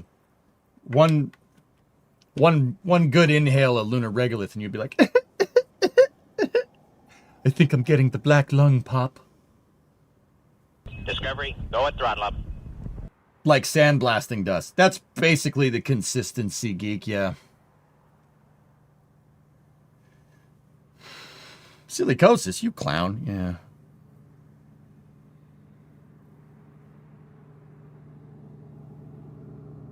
I'm hearing currently 705 planned static fire for Newglands. Cool. Joe Simba won. Ask Harrison Schmidt what it's like to inhale moon dust. Yeah, it's not great for you. There were a few experiments using static electricity to repel the dust. Cool. Look forward for some crazy stuff on the lander vision system. It really is a really wild project. The team was also working on an ejectable CubeSat capable of 3D maneuvering to offer some wild views. Oh, please. Okay, Rudy. All right.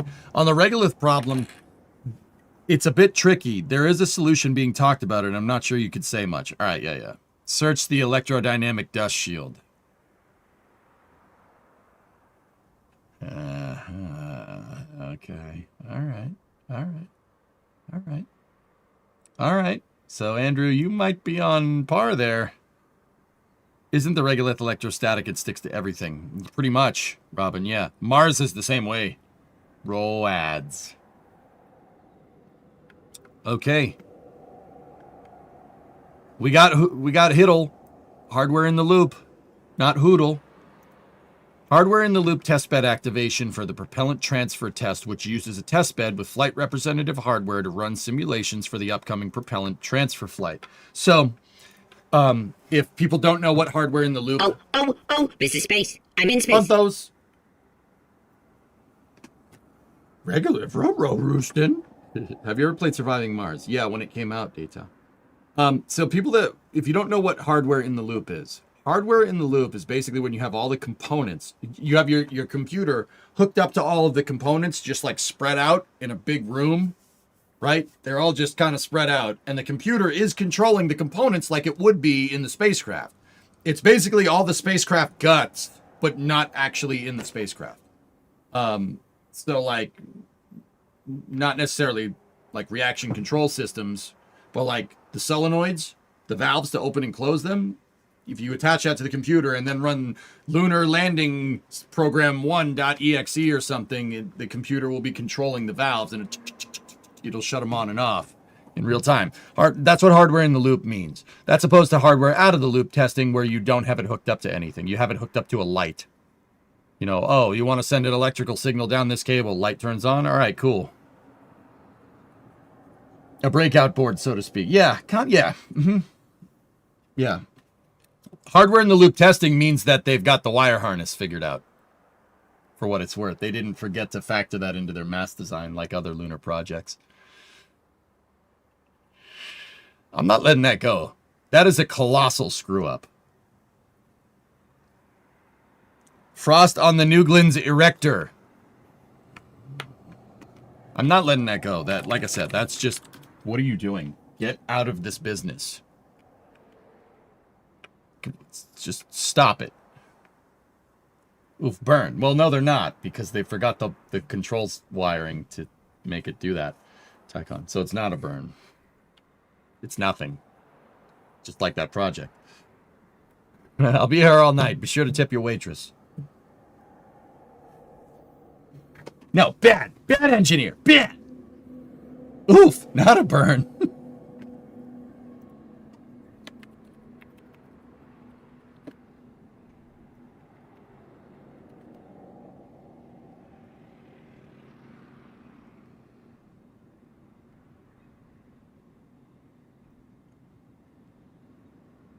Discovery, go at throttle up. Space Coast Live. What do you got here? Hey, thousands. Tier 1, 6 months in advance. 13 months total. Thank you. Ooh.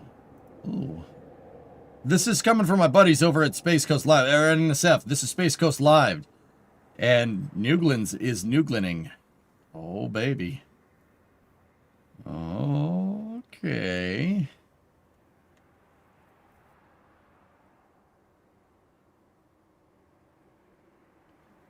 How do you think the first HLS demonstrator landing will perform? I think they'll figure it out. Robin, see your previous. Isn't the regolith electrostatic it sticks to everything? Yeah, it is. Mars is the same way. Do you think that Ship 42 might be the HLS? I would not be surprised. Will you cover Newgle's flamage? Probably not. Not because I don't want to. I'm just trying to take it easy a little bit.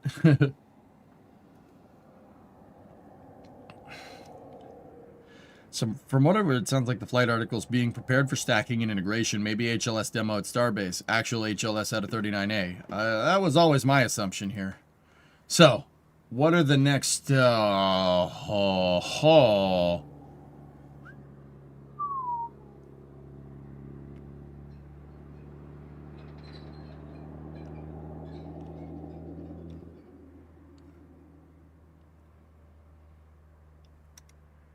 Can I just...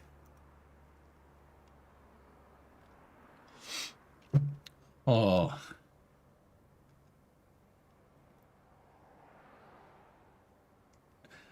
Mutter, that's the first thing that I said, dude. I don't want... Yeah. This design... I don't want wood grain with this design, man. It makes it look like a damn Apple store, okay?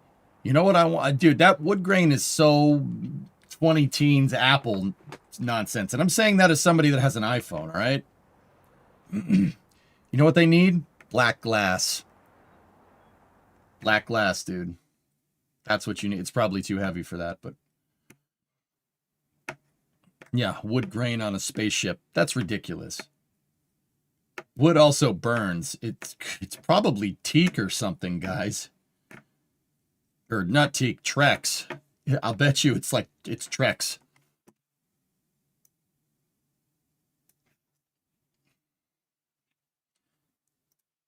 Black glass, dude. I'm telling you. Coming at Apple, bro. I will say this phone is sick, but okay. Let me shut it off. No, I said shut it off. It should look like that. Apollo, like straight frosted glass, or straight black glass. That's what it should look like. And the glass should be a screen. Okay? Instead of having the screens on the wall, integrate screens into the table like TNG. You know TNG? Hold on.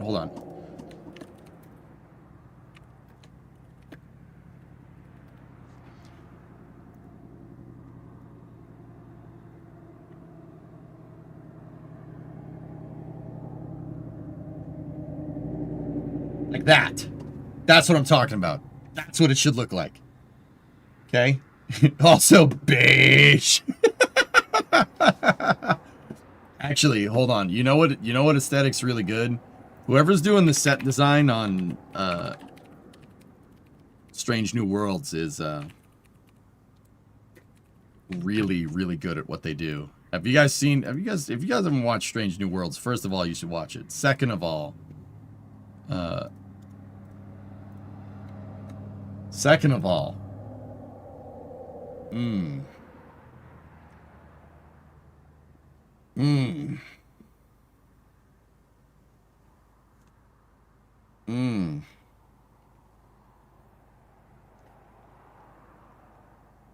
Captain Jean-Luc Picard of the USS Enterprise.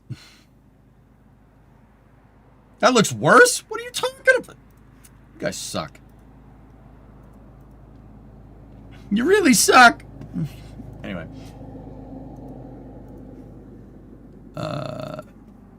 The wood grain is not doing it for me. That is the new show. And for what it's worth, Strange New Worlds is really good. It's good Star Trek, no bull crap. Good Star Trek, trust me. It's good. I did not like Star Trek Discovery. Strange New Worlds is good.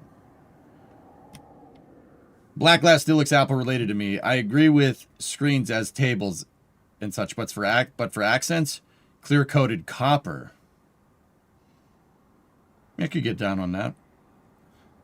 EJ likes the singing episode. No, I don't, because they were using auto-tune the whole time Daitor, and it just pissed me off.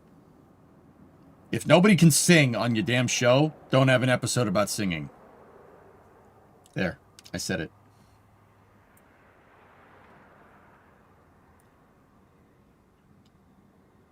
Do you know when For All Mankind Season 5 is releasing? Yeah. No, I don't. But I don't like For All Mankind, so that's okay. You're really a space ball. Thanks, sir. Well, there goes EJ's opinion on Glee. I'm not gonna... Alright. Anyway.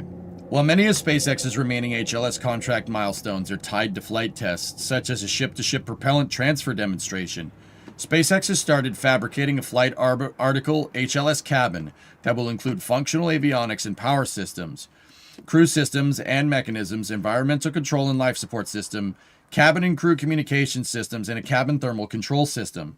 This flight-capable cabin will enable engineers to demonstrate high design maturity of the various systems required to support human landing on the moon, enable integrated system-level hardware testing, and provide a highly realistic training experience for future lunar explorers.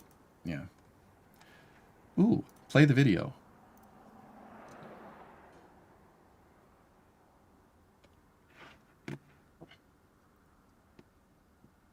Thank you, Linfrod. It's pretty good, right?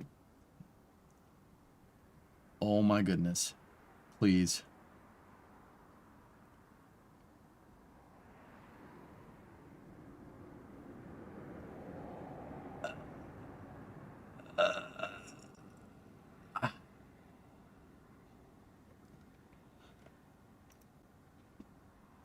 See anything?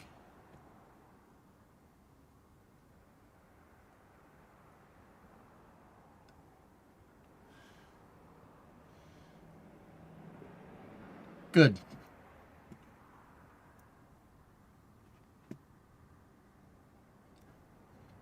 This something about that doesn't look right. So these are that's like actually your docking system right there, 1, 2, 3, and 4.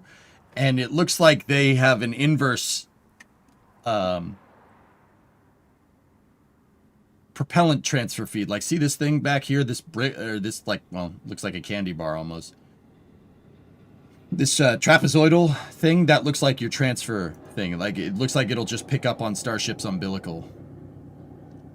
Which begs the question, if this umbilical is designed to go into that umbilical of the ship down here, how do you fill that thing up there on the ground if its umbilical is not the right type?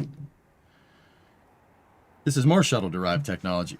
I would contend to say that that's probably more Falcon heavy than anything, but wait a minute, do you think? No.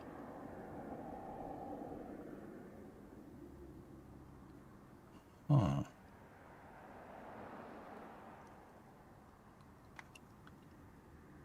Rotational symmetry? Yeah. Have it on the other side. It's all shuttle derived. Always has been. Yeah, they both are flappy boys. That's very strange. I mean, it still is cool. I really, really want to see that. The next major flight milestone tied specifically to HLS will be a long-duration flight test and in-space propellant transfer flight test. The exact timing will be driven by how upcoming flight tests debut the new Starship V3 architecture progress. But both of these tests are targeted to take place in 2026. On-orbit refilling enables Starship to complete the Artemis lunar mission architecture and carry up to 100 tons directly to the lunar surface, providing the capability to carry rovers, habitats, and other payloads needed to establish a permanent and sustainable presence on the moon.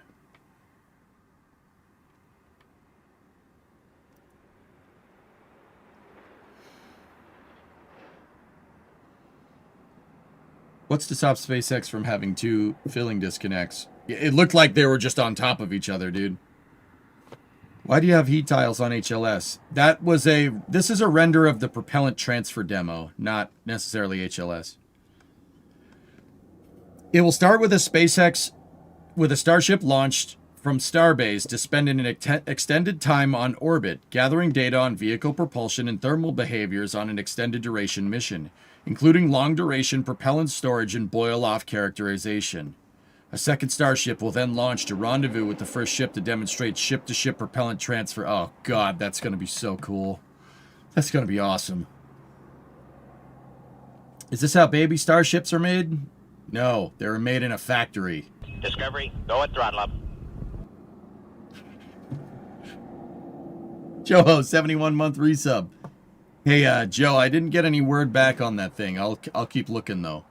That was you, right? That was that thing? The thing you asked me to look out for? Yeah.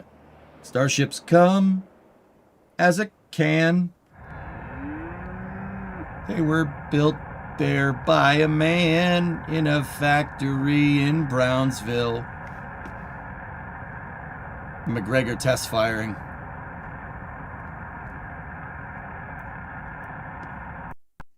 If I had my little way, I'd launch Starship every day and then catch the booster on the way down. Moving down to Brownsville, gonna drink some Topo Chico. Moving down to Brownsville, gonna drink some Topo Chico. No? It's pretty good, man. Pretty good. We could... The cow's rocket noises are better than yours. Well, the compressor doesn't... Get rid of the... Shut up. That was a Raptor test, I'm pretty sure, yeah. I think that song is about Jack. Moving down to Brownsville, gonna drink some Topo Chico. Moving down to Brownsville, gonna drink some Topo Chico. Sorry.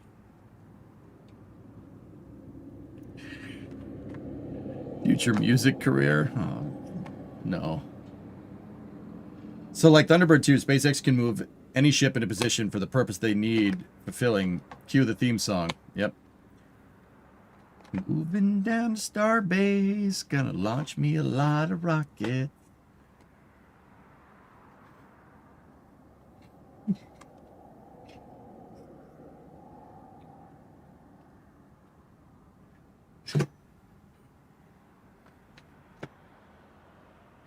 Make a little hole for the cams to hide. Sorry.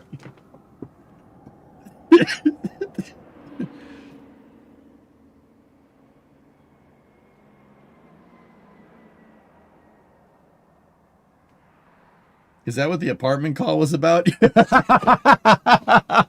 Yeah. You forgot a burnt bacon reference? Don't worry, we could fill that up. Burnt bacon. All right, Starship V3 vehicles come equipped with docking ports and can be configured to act as the tanker vehicles with the addition of docking probes. Starship also has a connection point where propellants are loaded onto the vehicle in preparation for launch that has been updated to enable on-orbit propellant transfer. Yep. Okay. For rendezvous, starships will be equipped with Dragon Eye navigation sensors, which have extensive flight heritage from their use on SpaceX's Dragon spacecraft during dozens of dockings to the ISS. These sensors have undergone separate testing to characterize their performance for use on Starship. SpaceX has also been flying experimental propellant gauging sensors on every recent Starship flight test, which use radio frequency measurements to accurately measure propellant levels in microgravity. They have a radar inside of the tank? There's a radar in the tank to detect propellant. I wonder what the radar cross-section of LOX looks like. What does that look like? And how do you even extrapolate that information to quantity? What the hell? That's really cool. Like, what? So they're microwaving methane. Yeah. Won't that heat up the propellants?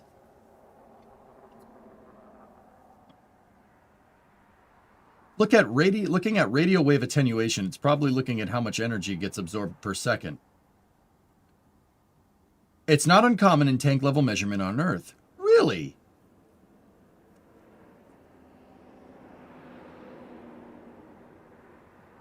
Yeah, actually, Dragon Eyes. Yeah, yep, that makes Starship shuttle derived. And that makes Falcon shuttle derived too. On a long enough timeline, EJ's certainty principle. On a long enough timeline, everything is shuttle derived or Cygnus. The more total mass you have, the more radio gets absorbed in the chamber. Interesting. Or Apollo, yeah.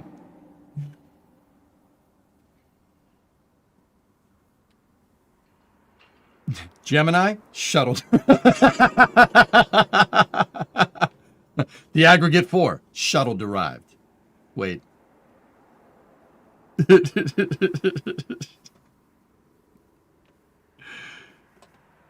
think at least you and I are in this stream because of the shuttle. I love that thing, can't see me. It's a spaceship, dude. Spaceship. But clearly we got another one. We got another damn spaceship coming here. Soyuz, shuttle derived. Well, technically Apollo derived, but you know, they didn't know how to make a cone, so they made it based off of Vostok. But, you know, whatever. Shuttle derived.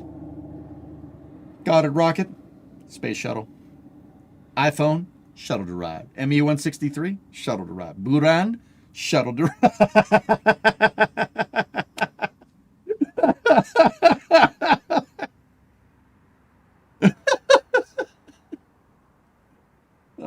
wheel, shuttle derived, dog.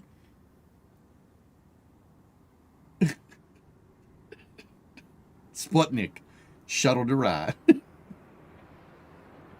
My mom's not shuttle derived, though. Somewhere in England, Chris B is smiling. Your car, shuttle derived. Right. That's super cool that they're using radar to measure propellant. That's pretty awesome. Hotel, shuttle derived. Wait, what? Earth, shuttle derived. ISS, shuttle derived.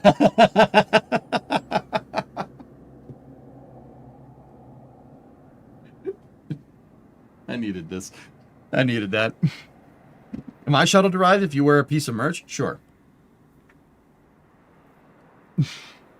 All right. We still got more here. And more renders. All right. I'm sorry. I'm going to be that guy. I'm going to look at the pictures first. It's been that kind of day. Oh, Starship with payload bay doors that open up like this. Not like this or like this. Titan, shuttle derived. Discovery, go at throttle up. Dude. You know, I like cranes. And I like spaceships. There's both of those things in this render. NSF is also shuttle derived. It's right in the logo.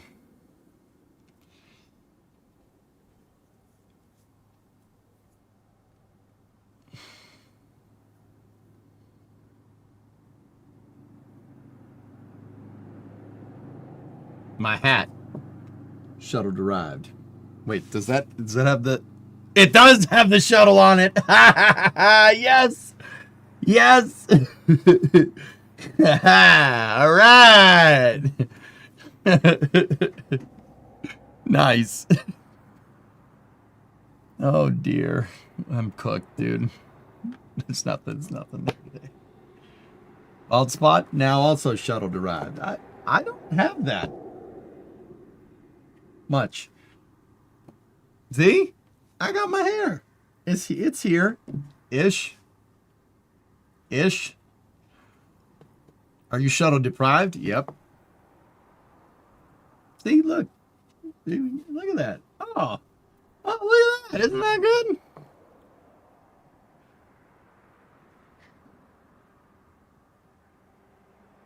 What's the bet? The flatbed by the dude is basically a Cybertruck without the top of it. It's possible, yeah. Spray on? No. It's hair. Look, see? Hair. Shuttle derived, dude. Oh.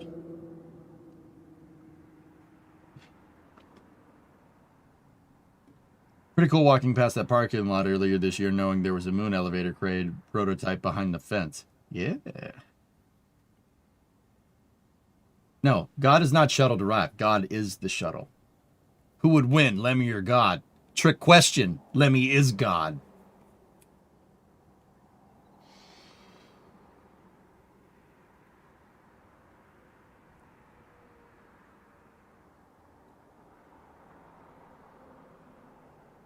What?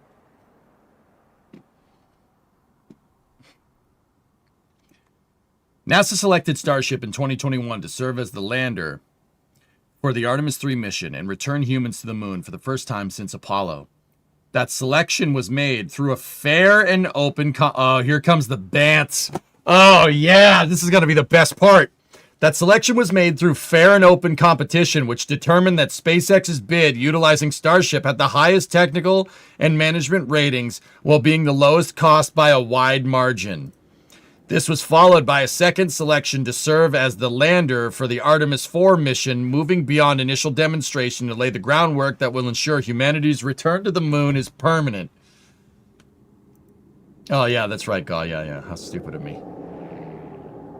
Starship continues to simultaneously be the fastest path to returning humans to the surface of the moon and a core enabler of the Artemis program's goal to establish a permanent, sustainable presence on the lunar surface. SpaceX shares the goal of returning to the moon as expeditiously, nice word, as possible, approaching the mission with the same alacrity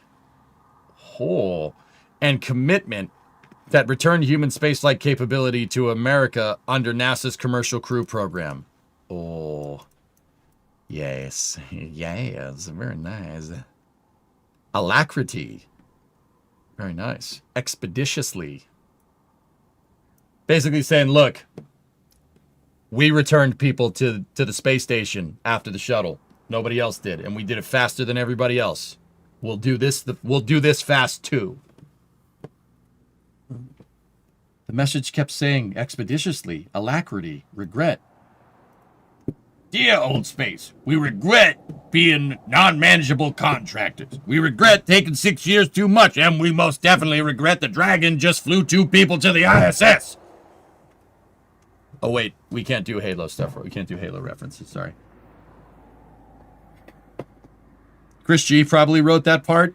Yep, David. Yeah, you're probably right. This has Chris G written all over it. Actually written all over, literally, and I mean literally in the actual sense of the term, not just.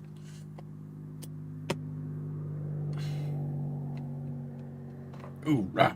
Yeah. Yeah. Relay took Halo. Yeah, but also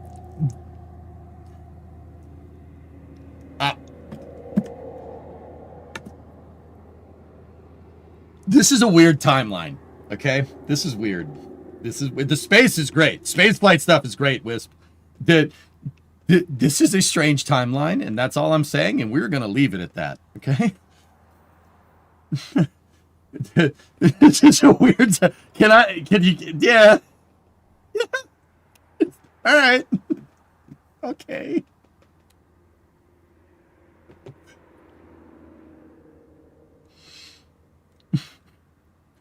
Can you name 10 things that aren't shuttle or Apollo derived?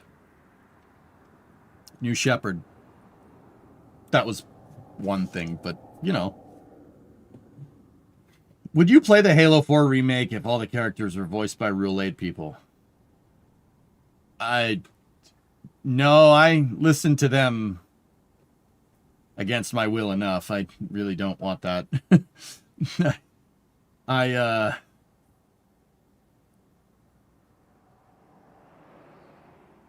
Yeah, nah, I'm good. Nah, I'm good. All right, since the contract was awarded, we've been consistently responsive to NASA as requirements for Artemis 3 have changed and have shared ideas on how to simplify the mission to align with national priorities. In response to the latest calls, we've shared and are formally assessing a simplified mission architecture and concept of operations that we believe will result in a faster return to the moon while simultaneously improving crew safety. NASA's Artemis program was born out of a visionary goal to truly explore the moon and to place the first footprints on Mars. Not repeat the accomplishments of Apollo, not to be another entry into the long list of short-lived exploration initiatives, but to be the opportunity... Can I read this in Kennedy's voice? Is that fair? NASA's Artemis program was born out of a visionary goal to truly explore the moon and place the first footprints on Mars. Not to repeat the accomplishments of Apollo. Not to be another entry in a long list of short-lived exploration initiatives, but to be the opportunity to finally build a sustainable presence on another planet. SpaceX was founded to make life multiplanetary, and Starship has been designed from the very beginning to enable the exploration of other worlds. With it, and alongside NASA, we look forward to inspiring all of humanity as the first permanent settlement foothold is placed amongst the stars. And do the other things, too. Pretty cool, man. The stream is turning into TikTok. It's been a long week, man. It's been a long week for your boy. Just let me have this, okay?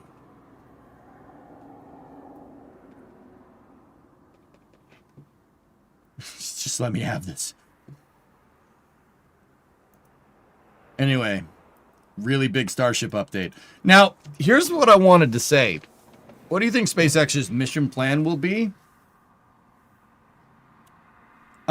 Trey, the first thing that pops into my mind for the expedited delivery is only refuel Starship with margins for the volume, like the volume of like the quote unquote payload that you're taking, or the mass of the quote unquote payload that you're taking.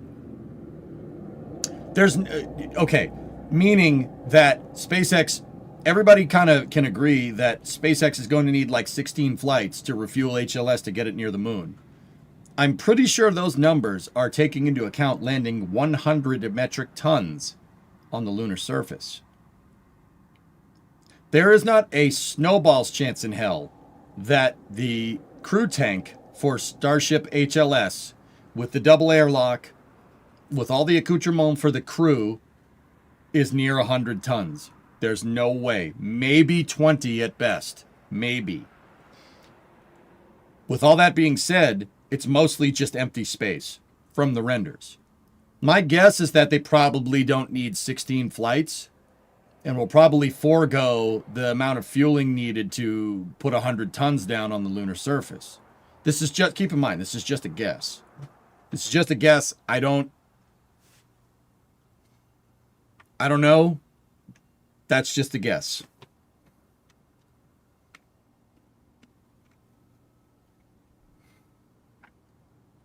SpaceX doing the whole mission? Oy.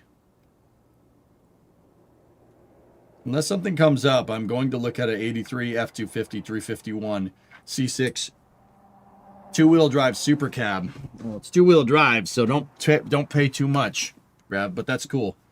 83, so that's a brick nose, or no, bull nose. Nice.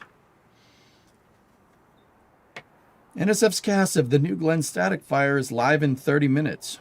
They were, they were targeting right around 7 from what I understand. It probably is pushed a little bit. You think it's less refilling because it doesn't have to be as capable and not a stub ship? Yeah. Most of the, well, no good, think about it. Most of the payload bay volume is nothing. It's empty. The docking port's up in the nose cone. And then there's just empty space all the way down to the bridge. See? You don't need to refuel taking into account that you're going to land 100 tons on the surface. This is maybe 10 tons. Maybe 20? Like, screw it. Estimate, take whatever its mass is and double it. Say it's 30 tons. All right? Maybe, let's say 40. All right? Like, even half the payload capacity. Say it's 50 tons. 50 tons of whatever. Right? Let's say that. Let's just go with that. Say that that's what's going on here. 50 tons. It's supposed to take 100. Now, that doesn't necessarily mean it's going to take half of the refilling flights. Because it really depends on the ratio, the natural logarithmic ratio of like how much dry mass there is to how much wet mass. That would really mean, it doesn't necessarily mean half of the flights, but it could mean half the flights. Half the refilling flights, 8 flights. If they make this as light as possible and say it's 20 tons of Eclipse and all the stuff that you need, right? And the pressure vessel, say it's 20 tons. What if they make the pressure vessel out of aluminum? It's going to be super light. Why would you make the pressure vessel out of stainless? Are you using the outer hull of Starship as your pressurization here? I mean, clearly there's by the thickness of that window frame that you're clearly not. There's got to be a pressure vessel inside, and the way they were describing this means that there's a pressure vessel inside. So what's inside of it? Is it aluminum? If it's aluminum, it's going to be super light comparatively to a stainless steel equivalent, right? Even if it was 50 tons of stuff, even if you did make out of stainless, you don't need 16 flights to do that. It really depends on what's called the dry mass of the crew tank. Like how much mass is all of this? All the way up to the docking port at the top. How much mass? I mean, if we figure 20 tons, like I said 50, but if you figure 20, maybe 5, 6 refueling flights, maybe? Maybe? It's not gonna take much if you're only moving if you only refill it for the appropriate amount of mass.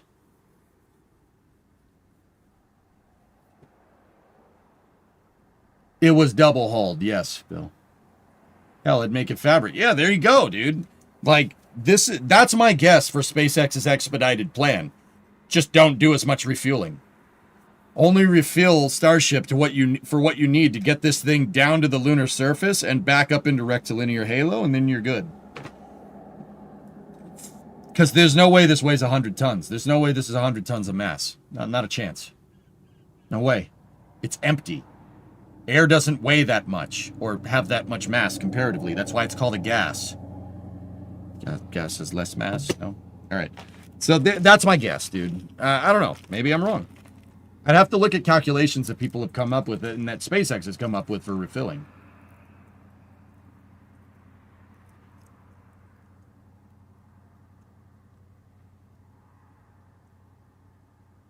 Hey, Longballs, what's up, man?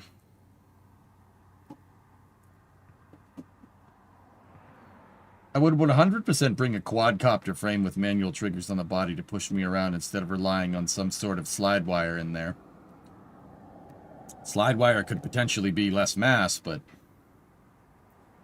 I mean, your way sounds fun, so yeah. I mean, either way, you'd be fine.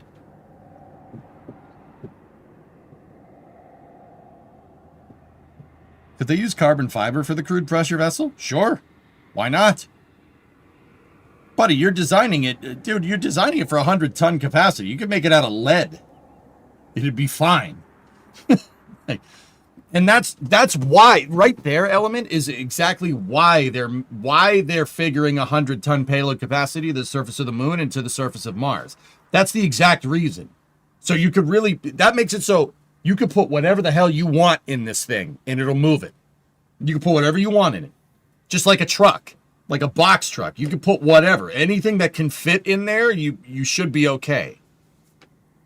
Not a fan of the wood tables. Yeah, it's an aesthetic choice.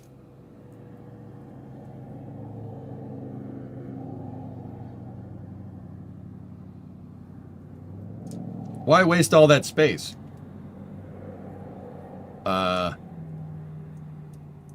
Because it's a prototype? Yeah, it's a prototype. Don't worry. There will be less wasted space in the future, man. Dude, that's going to be so damn cool. Starship cargo landers are going to be sick. I want it. I just want the shuttle payload bay doors. I'm not going to lie.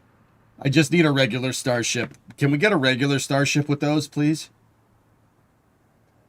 Payload bay door, shuttle derived. That's right. But look over here. Look at that lunar Starship. That lunar Starship could have all kinds of stuff, dude. You could land an apartment block. You could build an apartment block in there and go.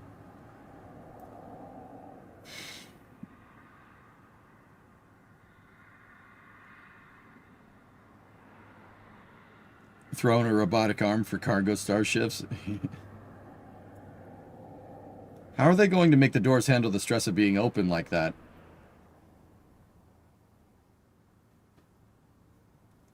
Gravity being parallel with the axis of the door makes it really easy to open. Shuttle payload bay is a good example of this, Scully. The shuttle payload bay needed equipment if you wanted to open the payload bay when the shuttle was horizontal. It needed equipment to open it up. If the shuttle was in the vertical configuration, it did not need equipment to open it up. You could open it like a regular door. That's why door hinges go up and down and not left to right. We ain't going through no doggy doors here, man. They needed support when vertical.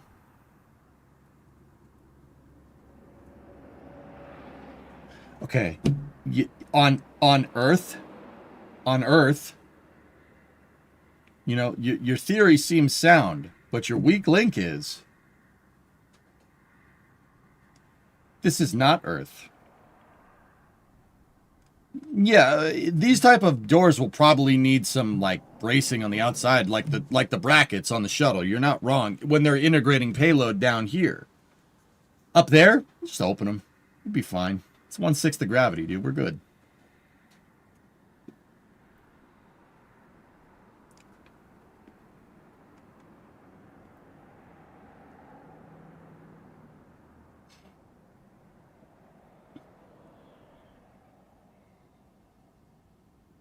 It's also stainless. Yep. And once again, Goalie, yeah, I mean, it might be integral. It mutters, yeah, it's stainless. And dude, it might be integral. Dude, 100 tons down to the surface. You could make this door out of like 1/2-inch plate steel and still have enough mass to move a rover down to the surface. Seriously, it could be plate stock. Like that dude, that could be, they could put stringers up and down this thing for days. Mass? What mass? What are you talking about? 100 tons down to the surface. The doors could be made out of lead. You'd be fine. Weren't the brackets there to keep them aligned to the integration room doors? So how the brackets work, Aqualex, is the RSS, the rotating service structure, has doors that open inward. Okay? So when the RSS moved into position, the doors latch onto those brackets. And now you're not gonna like you're walking into St. Peter's Basilica, like open this freaking like 10-story tall door, right? You're not gonna do that, even though you probably could. Like those doors still work, and they're huge. I've seen them, but that's another story. The RSS doors opening in latch to the shuttle doors, and they open the shuttle doors out. The shuttle doors actually open up into the RSS. Here, I'll show you, because I have a picture. Boop, boop, boop, boop, boop, boop, boop. No, I wish. So down there they needed this is in the orbiter processing facility. They needed a gantry to open them correctly. But in the vertical configuration, it's around here somewhere. There it is in the OPF again. I have the picture, I swear, it's here.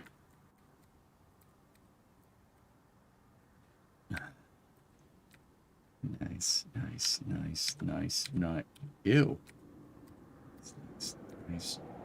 There's those brackets that I'm talking about. See them? Those are the brackets for the RSS. The rotating service oh, Chandra. Hello. You can't see the doors in this, but that's inside of the rotating service structure.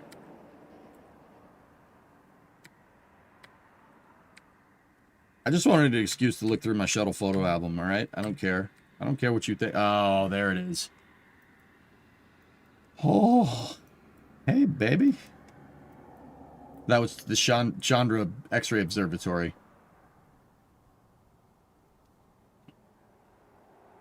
It also lets you operate the door safety without providing power to the orbiter. Precisely. Yep.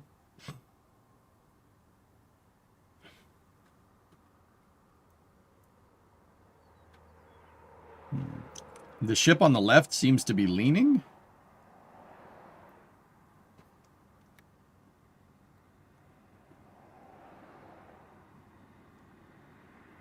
I don't know if that's perspective, dude, but yeah, it definitely does look like that. When you zoom in, it looks like it's crooked, but when you zoom out, it looks like it's straight.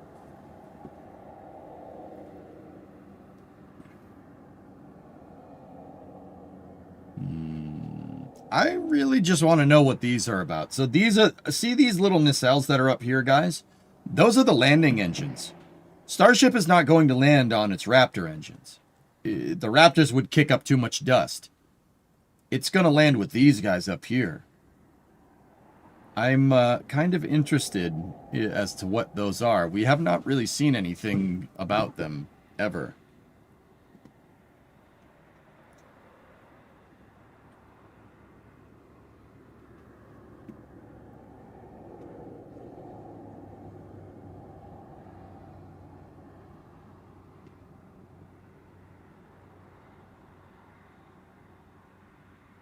It's possible, Aquilux, yeah. But SpaceX has been putting out renders like this for some time. But you might be right. And you know what? You know what the giveaway for that would be, if anything? What rover is that exactly? Yeah, I know that NASA has a concept for a rover like this. Yeah, the 6 sets of 2 wheels. I know they have a concept. The wheels don't look like the Lunokhod rover. They look like wheels. Angled outward like the Dracos on Dragon? That's correct. They're kind of pointed out like this, yeah. I'm really wondering what engines those are. Like, I think that's what's in the mystery tent.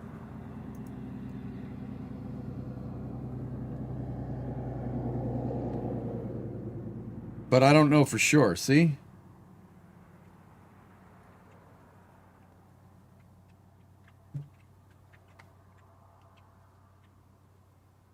Wasn't that thing an 8 set of 2?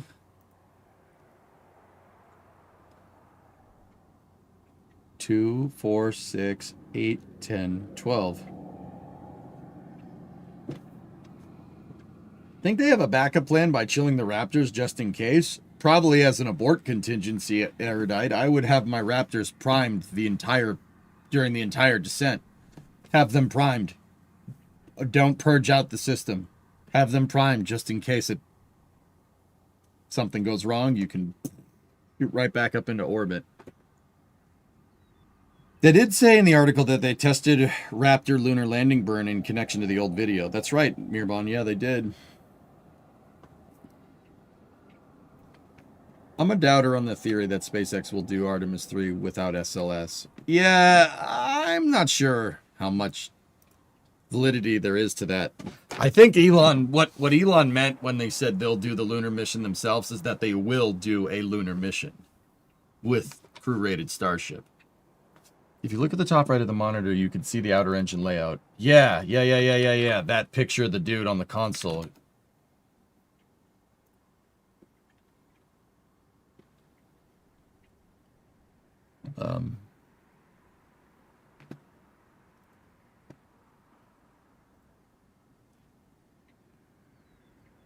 Yeah, Oculus. I was going to say, I don't think so, bud. Wait, what part of the... Oh, I see it out there. Yeah, this is what Jack was telling me. 5 sets of 4. Wait, no. 4? There's 4 sets of 4 and 2 sets of 5. That's what Jack was saying. Okay. The reason why they went with this configuration most likely is because the elevator is right there, and then the No, there's no transfer tubes in this line. Or in this design. Probably the elevator, and then probably the raceway. The raceway has to be... Go at throttle up. Terrible. Wouldn't they use Dracos for HLS or develop a smaller Methalox engines for that? Dracos are about this big, Bill. They don't make enough thrust, dude. No way. You'd need thousands of them. Thousands. And they don't use hypergulls. They use a different propellant. Well, actually, dude, I don't even know. To be 100% honest with you, man, for all I know, this could be a hypergolic system. I highly doubt that it is because SpaceX, but the point that I'm trying to illustrate is we have no idea what the hell those are. People have been speculating that it's a hot gas derived thruster. So gaseous methane, gaseous oxygen. It's a gas thruster system. How big was the Kestrel engine? About this big. Super Dracos? Could be. The nozzle, the slits on the outside of the Starship, though, suggest that it's a single nozzle design, not double nozzle like the Super Dracos. Super Dracos come with 2 nozzles at a package deal. Super Dracos were developed for propulsive landing. It's possible, dude. Yeah, we don't know. In fact, fellas, like...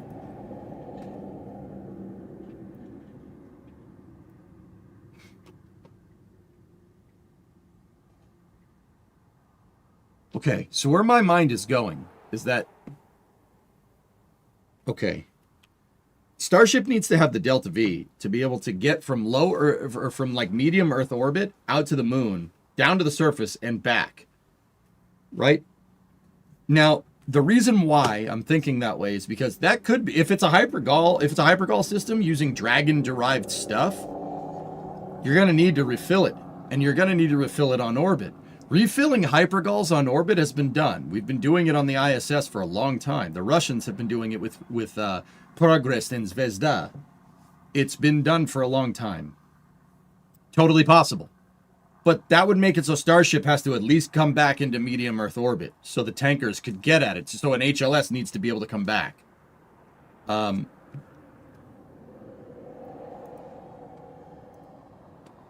one has them in sets of 3. Yeah. Strange. How many different vehicles does Starship HLS derive from? At least 350. If they cancel Artemis 2, what would be the effect that would have on SpaceX? SpaceX is going to the moon with this either way, Wraith. They've been paid out to the tune of $2.7 billion. They've met most milestones that NASA guaranteed funding for. It's gonna happen. Change it out on orbit.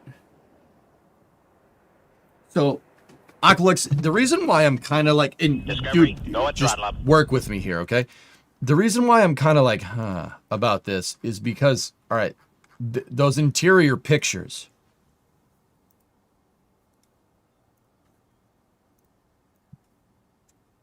Nah, I was gonna say there definitely is like a guard that they're like a raceway here going up to the top, right? There definitely is something over there, but we're above the hypergol. If there were a hypergolic system, we'd be way above it, so that doesn't matter. Never mind. Forget I said anything. I was gonna say there's clearly an internal raceway to connect those down to the umbilicals, but also the umbilical that we saw in their render of 2 starships docking together was complicated. There was a lot of stuff in that. There could be there's obviously a pneumatic system, right? But you know, it's not just fill ports, it's fill and drain ports. You need in and out so you can do the whole tank refueling thing. So you'd need 2 nitrogen, right? 2 LOX, 2 methane, right? What else? There's way more than 6. I'm thinking methylox just because Elon is Elon. He wants something that can refuel anywhere. Bingo. But for a specifically designed lunar lander ship, Bill, maybe not. Maybe not. I feel like we would have heard about a new engine if we're a clean sheet design. Rocket companies love showing off brand new engines. I wonder if SpaceX has their own lunar EVA suit in development. The EVA suit from Polaris Dawn certainly seemed like it. What do you got over here for me, YouTube? Somebody in chat said a while back that they have changed to using Raptors for landing. What are those other engines then, one man? Does hand-flying HLS to land Neil Armstrong style seem impossible, given the kind of ship it is? I wouldn't rule it out, Dabbledod, but knowing SpaceX, it's probably mostly going to be automated. And with relative navigation, the computer can do a Neil Armstrong for you. That's what relative navigation is. Relative navigation basically works on the exact same logic premise of somebody flying a spaceship. Look out the window. What do you see? Again at McGregor? Jeez. Look out the window. What do you see? Is there a rock in the way? Yes, there's a rock in the way. How about we don't land on that? That's what relative nav does. It's quite actually a camera pointed down. That's just like, okay, we're gonna, yep, no, we don't want to land there. But you got to train the camera to what to look for.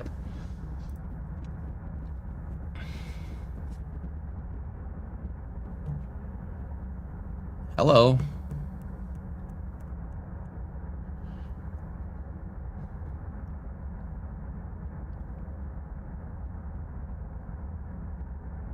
Yeah, maybe, dude. It could be anything. I mean, that would be a little bit of complex on-orbit operation, but yeah. I'm not sure which test stand that is. The cow still makes better rocket engine noises than EJ. It's the I'm gonna leave.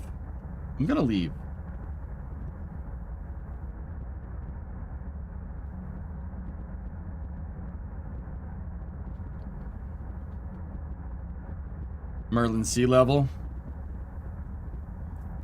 What will be the first crew-rated ship, HLS or Polaris 3? You don't need crew rating for the lander. Landers aren't crew-rated. Meaning they're not crew-rated for ascent. That's what I mean when I say crew-rated.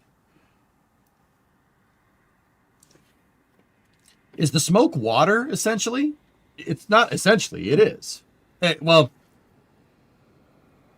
who speak? Yeah, so if it's a Merlin engine, it's kerosene and liquid oxygen. So you're going to get some soot from the leftover combustion byproducts of burning hydrocarbons. Think like a diesel truck. You see a diesel truck going down the road, it shoots black smoke out for a second, or the people that have extremely small PP that roll coal and shoot black smoke out at people. This very small PP behavior. That. But what they do is they spray water into the flame bucket, right? And the water dissipates all the heat. It gets rid of all the heat, and it dampens the sound. And dampens the sound because it gets wet. No, water is great at absorbing sound and heat. So it's there to make sure that the thing that they're firing the rocket engine into doesn't melt, right? But you also don't want to just keep firing into the ground because the ground will eventually become a hole if you don't. So you need some type of deflector. But you need a deflector that shoots water in it so the flame still gets deflected, but it also dissipates the heat and the sound. That's what a flame bucket is. That's the difference between a flame bucket and a flame diverter. A diverter has no water on it. It's just straight diverter. But yeah, it's mostly steam, but it's steam mixed with sooty carbon combustion byproducts. Also, don't roll coal. That's ruining your diesel engine, by the way.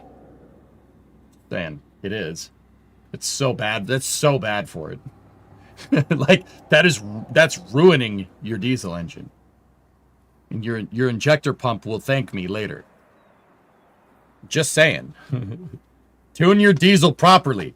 If a diesel engine is tuned properly, there should be no smoke coming out. Smoke coming out of the exhaust is generally bad. It doesn't matter what color it is.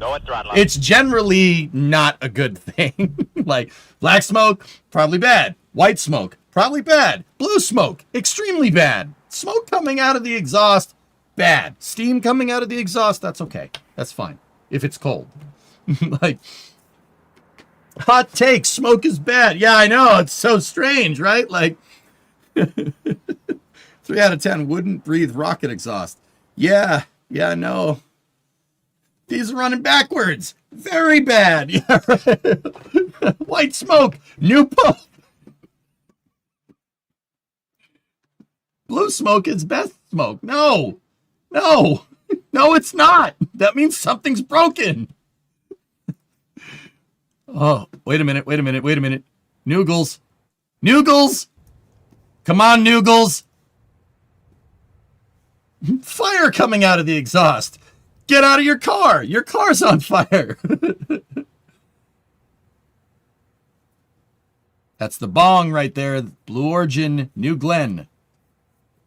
Poised on the pad at Launch Complex 36, LC-36 for short here. Looking for a hot fire or a static fire.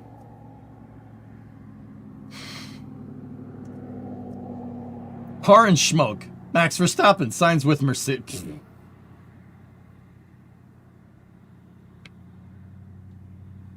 I don't think that's gonna happen. Next, are ion thrusters good for a shuttle? That starts from a moon electromagnetic mass driver. We need to generate more power, Captain Kirby, if we're gonna sorry. Kirby would need to generate way more power if we were gonna do that. You could do a mass driver on the moon, sure. No atmosphere in the way. Much easier. But you need a lot of power.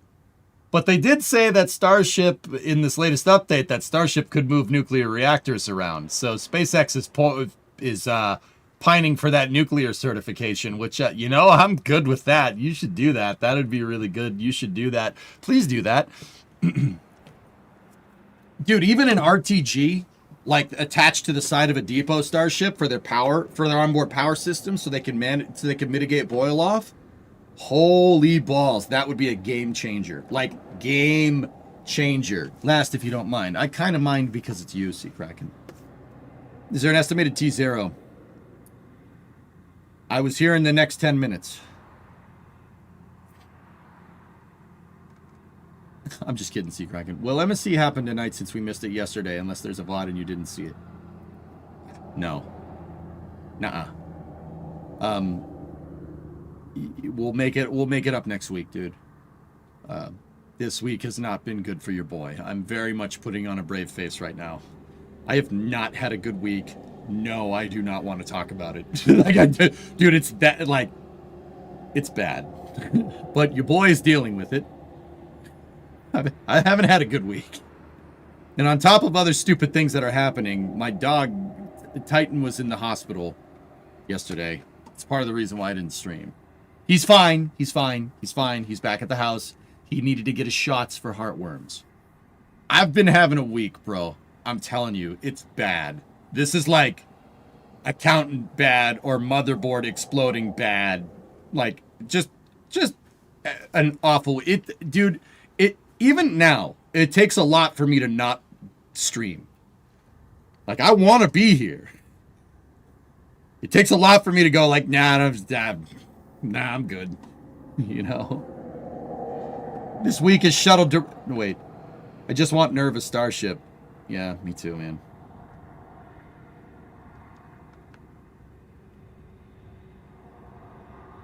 Thanks, Space Ghost.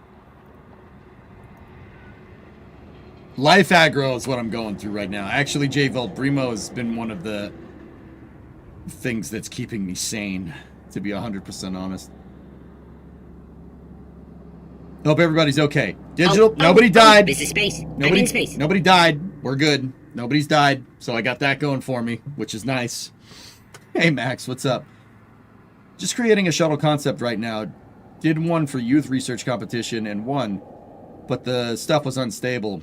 Didn't have enough cargo and wasn't even aerodynamic. Yeah. You too. What is happening in the simulation? I don't know, man.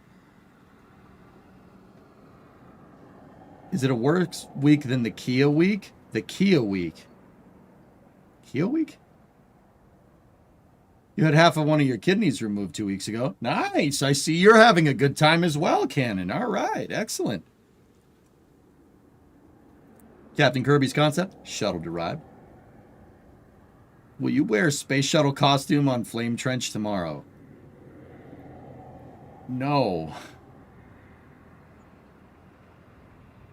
Yeah, Bill, I'm with you. Repost, how much of a frick up would it be if this static fire turned into I'm not even... No. Flykin, don't even, dude. No bad juju. Don't do that. Don't even talk about it. Don't even, like... It's like when you're launching the S. Don't say the S word. Don't say it. Like, just don't. It's a bad omen. Dude, I'm a Red Sox fan. All right, I'm superstitious as hell. EJ's week so far, shuttle derived. Now shuttle derived.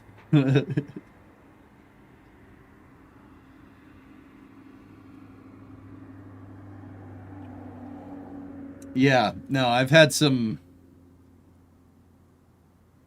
Hey, Rocket Nerd James, what's up, man? I've had some really, yeah, guys, it's so bad I don't even want to talk about it. Like, I'm thinking about it now and I don't want to think about it anymore. So let's just talk about Newglands. This ain't space camp. Yeah, no thermal curtain failure. That's right. I'm regular stitious. I don't have a cape. Yeah, no, I'm not superstitious. I'm just a little stitious, you know. So you're saying you don't want Blue Origin to be passionate? No, that's no. We don't. Bong, no signal. Oh, they were using mage wells. Cool.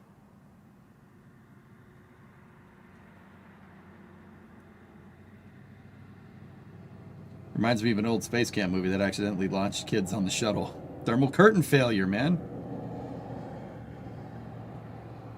What is Escapade supposed to do at Mars? I don't remember off the top of my head. Give me the night to figure it out, 1000, and I'll tell you tomorrow.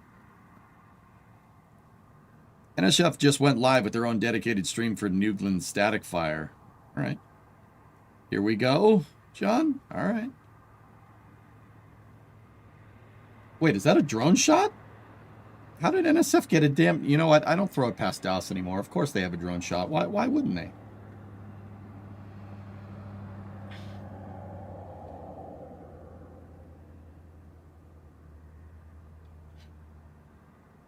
Oh, it's Jerry's. Yeah, outdoorsman. It's Jerry. Yeah, that's Jerry Pike's drone. All right. Yeah, that makes more sense.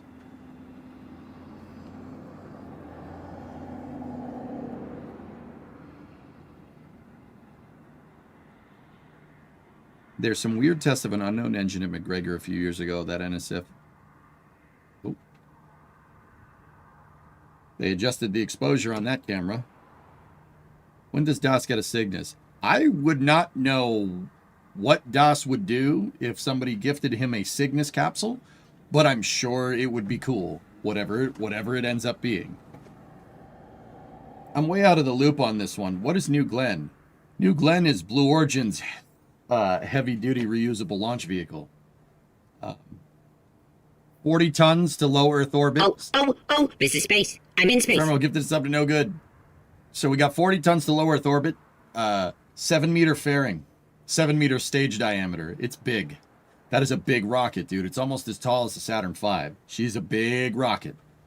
So Falcon Heavy. Falcon Heavy would be its competitor, but Blue has it beat on fairing size. That fairing is gigantic, dude. 7-meter. Dude, here, look. I'll show you. They posted pictures of this thing rolling out. It is not small.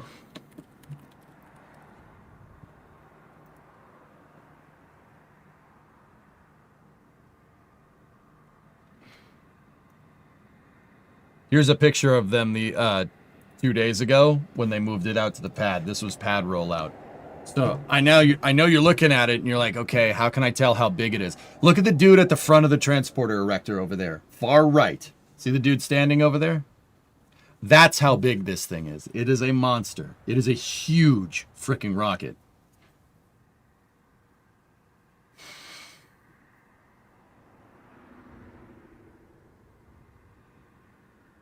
Yeah, there's also people just chilling down here and stuff. But none of these folks down here convey scale as much as that dude.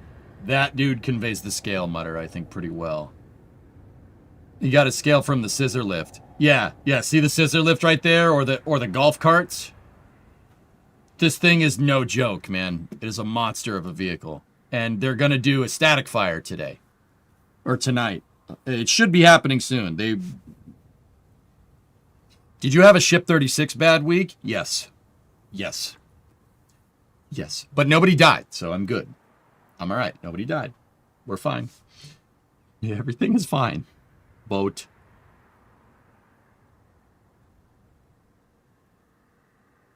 Air Force One caught a picture of the Northern Lights from Alaska. Cool. Why is the boat ghostly? Long distance exposure would be my guess.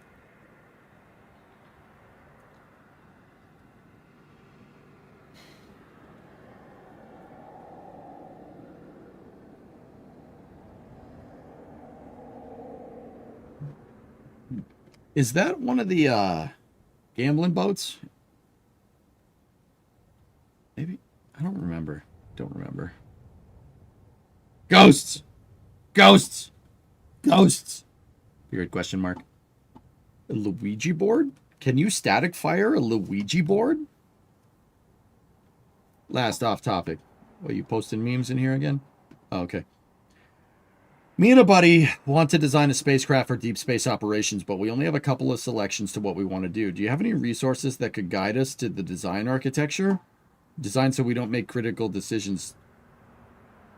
The architecture to design so we don't make critical decisions too quickly. Oh, see, Kraken, if I was doing that, I would go raid NASA technical reports. That's what I would do. Go raid NTRS and find PDFs about like New Horizons or Kepler or K2 or something like that. Any deep space probe, Voyager 1, Voyager 2, and figure it out from there. That's where I'd start looking. What parts of Nuglin are shuttle derived? The second stage uses spray-on foam insulation. They painted it white. Is that a steamboat? No.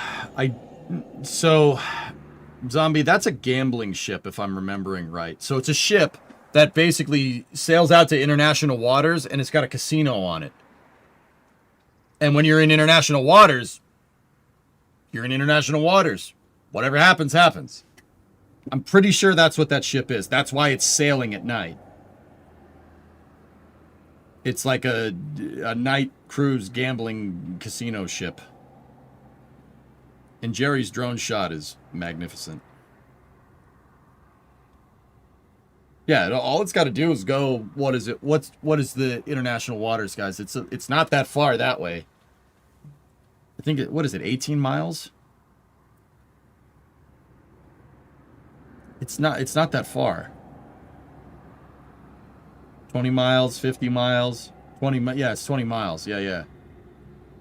Yeah, that's nothing. That's nothing, dude.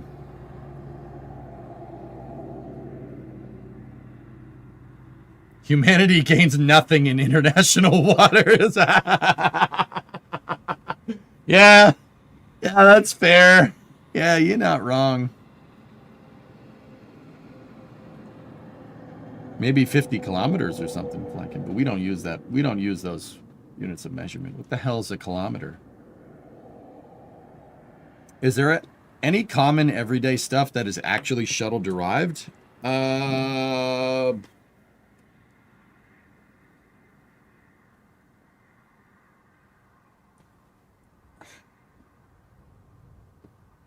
Yes, there is. Firefighters have oxygen tanks on their back. They're composite overwrap pressure vessels. Guess what program invented those? Shuttle program. You're welcome.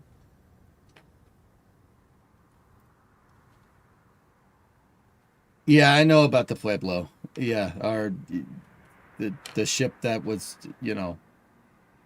totally not a spying ship. Billy Joe, happy Halloween.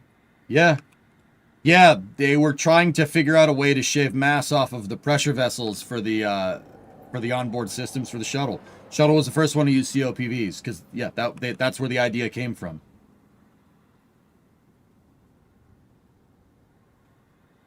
No, it was collecting water samples for science. Yeah, well, yeah, of course.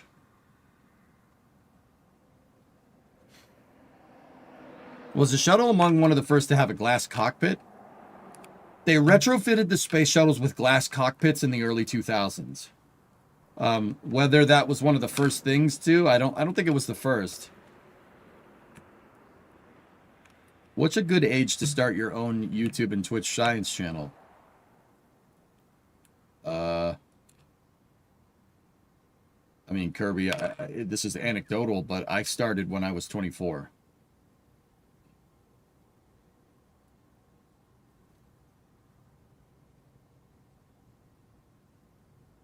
Satellite TV.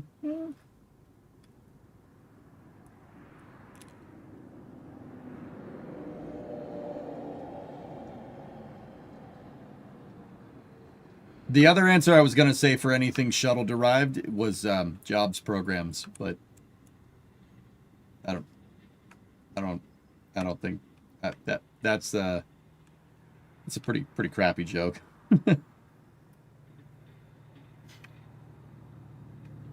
The real answer was NASA spaceflight. Maybe as soon as possible to get experience. I don't know how that actually all works when you're under 18, Kirby, to be honest with you.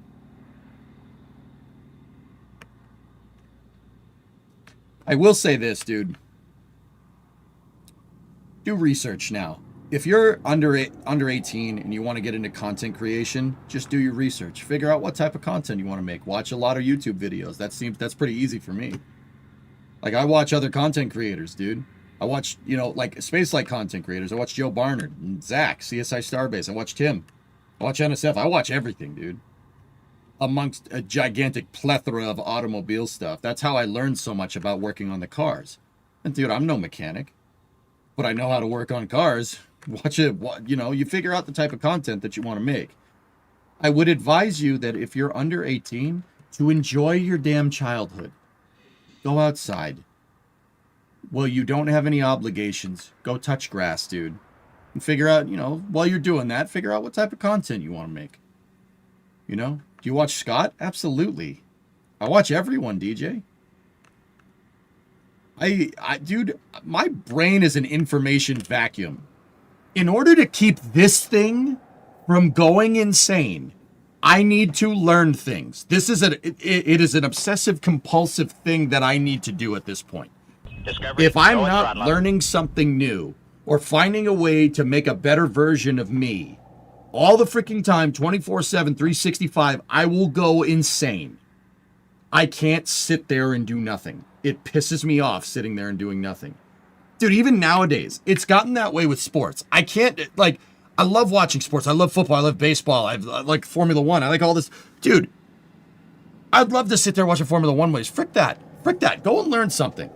Frick that.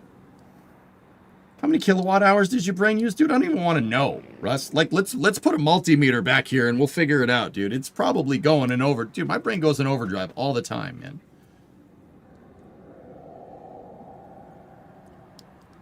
You know, I'd much rather be learning about, like, Ackermann suspension geometry or something, or stage combustion cycles. Like, that's how my brain works. I need to learn. I need to keep going. The gears need to keep moving. If the gears stop moving, the machine rusts. And when the machine rusts, that's not good. You watch everyone. Am I going to need the blackout curtains? No. Don't worry about that. I'm Electric Eye. I am perpetual. My circuit's clean. Wait, no, I said it wrong. My circuit's clean. I am perpetual. I keep the country clean. I'm electric spy. All right. So you're saying you're a car. Maybe. You're lucky to be able to recall all you learn. That's what I mean, Willie. I don't, like, once it's there, it's there. It doesn't go anywhere. Like, I think I was dropped on my head too much as a child. And I think, you know, like, whatever happened in the opposite direction. See, last, it took too long. EJ works for the NSA. John had an 81-month resub. I didn't see what you said, Lumtron. Sorry, pal. Or O-Force. Or it was O-Force. Okay, sorry. I thought it was Lumtron. Sorry. I put a great size comparison between the Newegg, Lenny, and the Lem in general. Cool. Guys, I got to keep going. Like, I got to keep learning. You got to keep moving. Flask, 19-month resub. Go and throttle up. That's just how I am, man. I don't know why.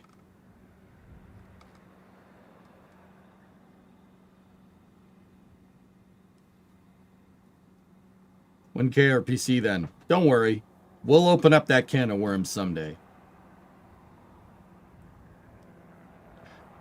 But Graham, keep in mind, if that's how you are, you do need to tell yourself that sometimes you need to just go and do normie things.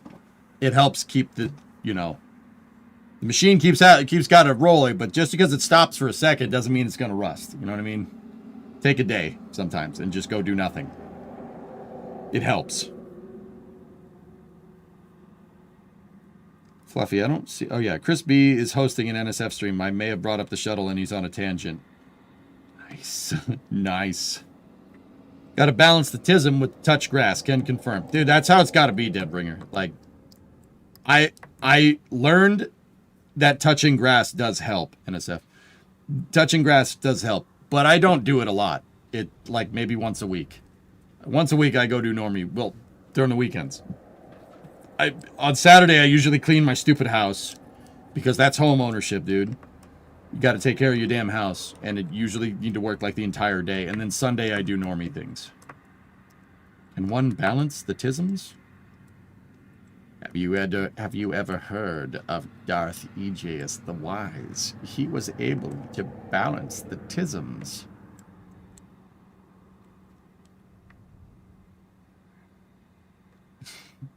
The doctors would not have told you about this skill. Ironic. No, they probably will, actually, but, you know. Oh, that's cool, John. Good to know. And just when I thought the whole stranded astronaut stuff couldn't get any worse. Oh, boy, a tweet from Eric Berger. All right, what do we got?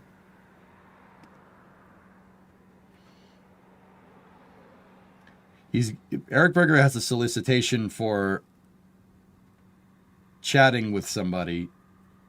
And one of their talking points for chatting with this person is that Blue Origin stranded 2 astronauts on the International Space Station for multiple months due to issues with its vehicle.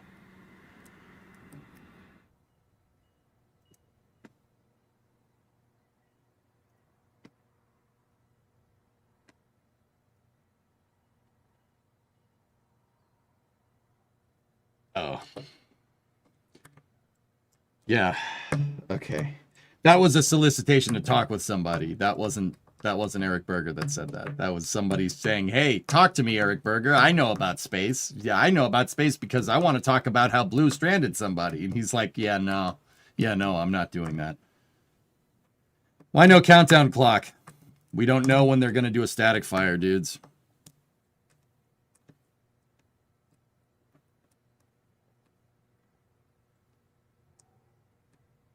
Yeah. CGM, well, it's beneficial. This seems like a small mission. Escapade has a small budget and was intended as a secondary payload on Psyche. The satellites are so small they take up 1% of Blue's fairings. Yep.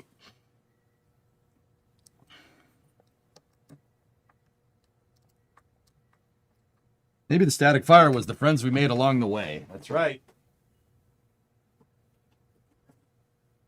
Now, just remember, dudes, this cast is from my buddies over at NSF. They have a much more professional stream version of this going than me, just making Judas Priest references all day. Go and consider going over there and checking out their coverage, dude. And if you want like live views from the Space Coast and stuff, NSF is pretty good at that.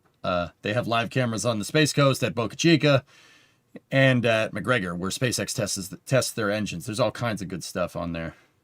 Chris B is hosting tonight. Now, I don't restream that, dude. I don't restream streams. If you want to go see Chris B, go over there and support him. Once again, their cast is probably a little more professional than mine.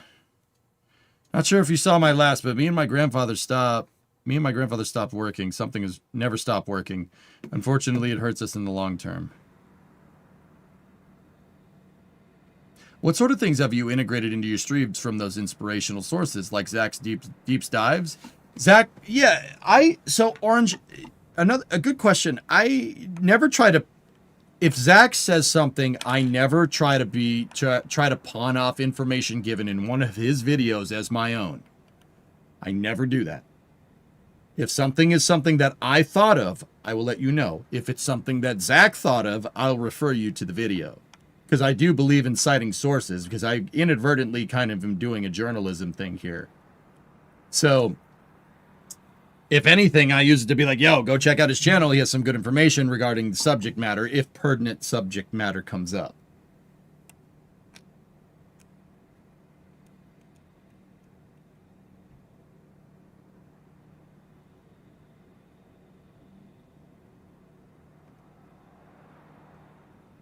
You're good at giving credit where credit is due. Always.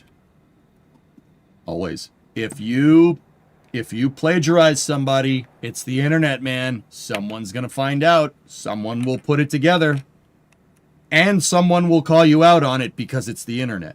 I'm very careful to never, ever, ever do that. And if someone calls you out on it, it could ruin your career if you do it. I don't do it.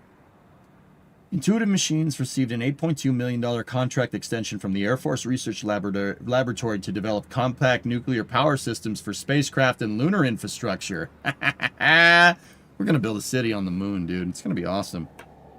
In a Jersey accent, hey, cite your damn sources, pal. Cite them. You don't cite them, you're going to be in a world of hurt. Like that, outdoorsman?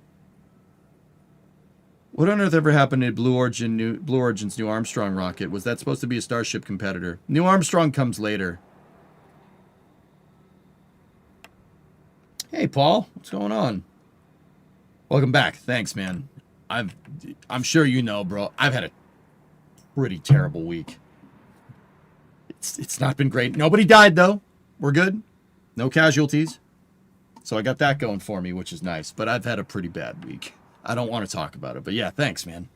I appreciate it, dude. Thank you.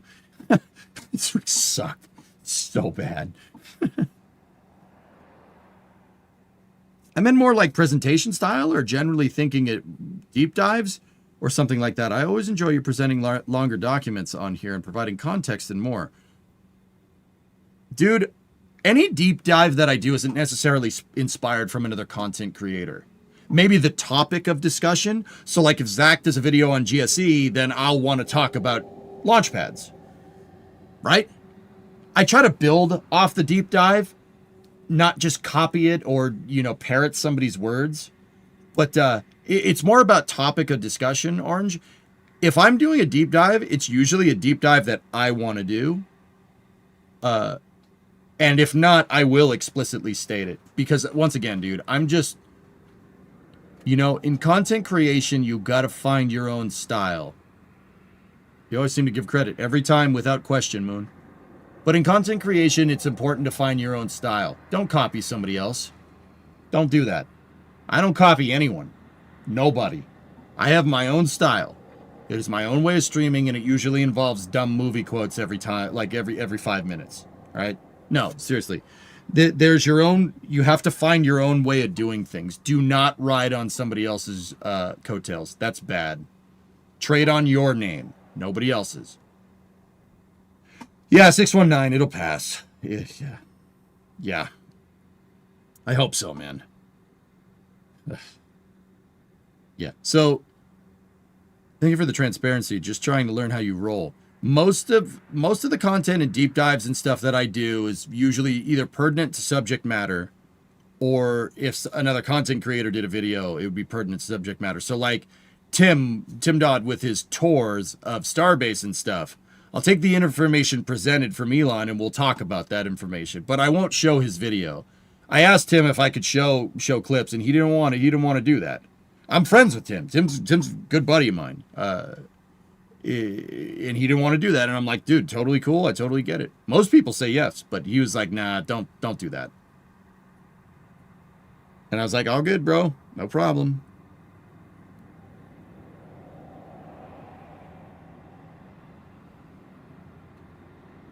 I know you have a stream plan, but every day I check my Twitch and you aren't online. If you're not online, I close it. Okay. Last off topic. Still curious what the car that broke on the highway. Was the car that broke on the highway not a Kia? No, it was a Fusion. I don't drive a Kia. Why the hell would I drive a Kia? Do I look like the kind of person that would drive a Korean car around? And there's nothing against Korean cars. Look at me. Look at me. Yes. A lot of you have severely misjudged my character. I am the captain now.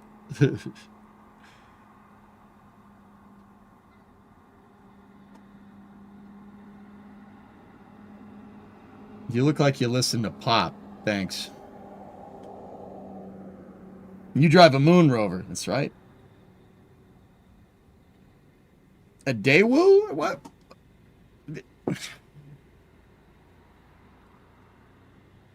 No.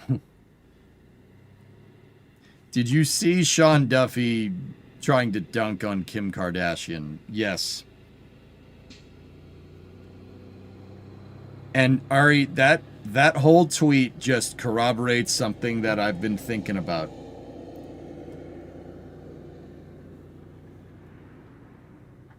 Sean Duffy means well. He seems to mean well. And I will say that him opening up the HLS contract prompted this update from SpaceX, which is actually super cool. Do appreciate that.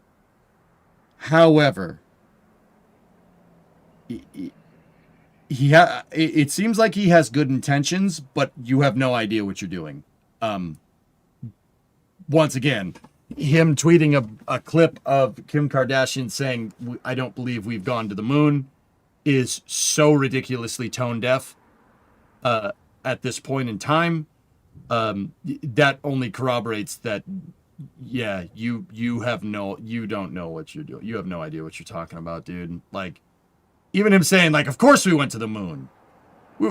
Kim Kardashian, why would you think this? Of course we went to the moon 6 times. Like, dude, that's not, no. Now is not the time to try to be that cool, quirky administrator. You're trying to kill NASA right now. How tone deaf are you? Do you have any idea? You have any idea what you're doing? Like, straight up, I think these are pertinent questions. No offense to the Kardashians, still relevant. Like, dude, who? Yeah, exactly. Who the hell's, like, what are you doing? It's not 2013. Stop this. This quirky behavior. Stop. We're in a space race, you dope. Stop it. There's no time for this quirky, cool millennial stuff. Stop. Just stop doing that.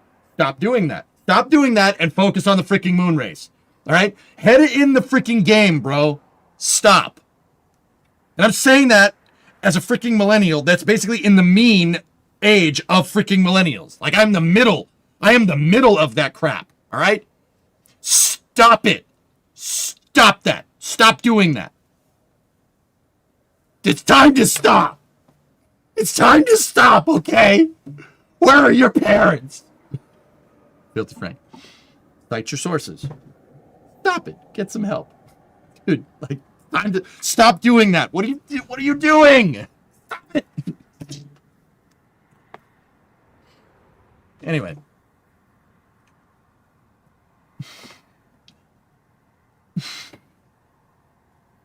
I can see the hate in your eyes. Like, bro, you don't know what you're doing.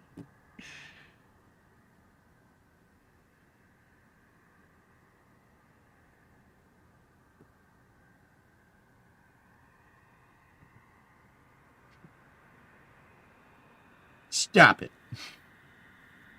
Sorry, just brother, just stop. You're in a space race. Take it seriously. Stop. It now is not the time for the, hey, how do you do, fellow kids? I can do. Stop it. Stop it, bro. Stop. Yeah.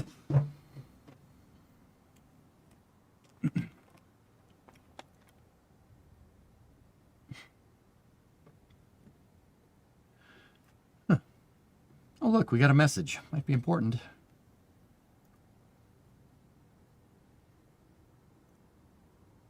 What is this, Mother? I don't think this is necessarily space news. We're waiting for the Nuglin's static fire.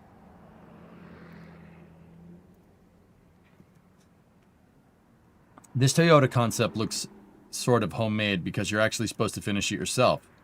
Is Toyota releasing a kit truck? No.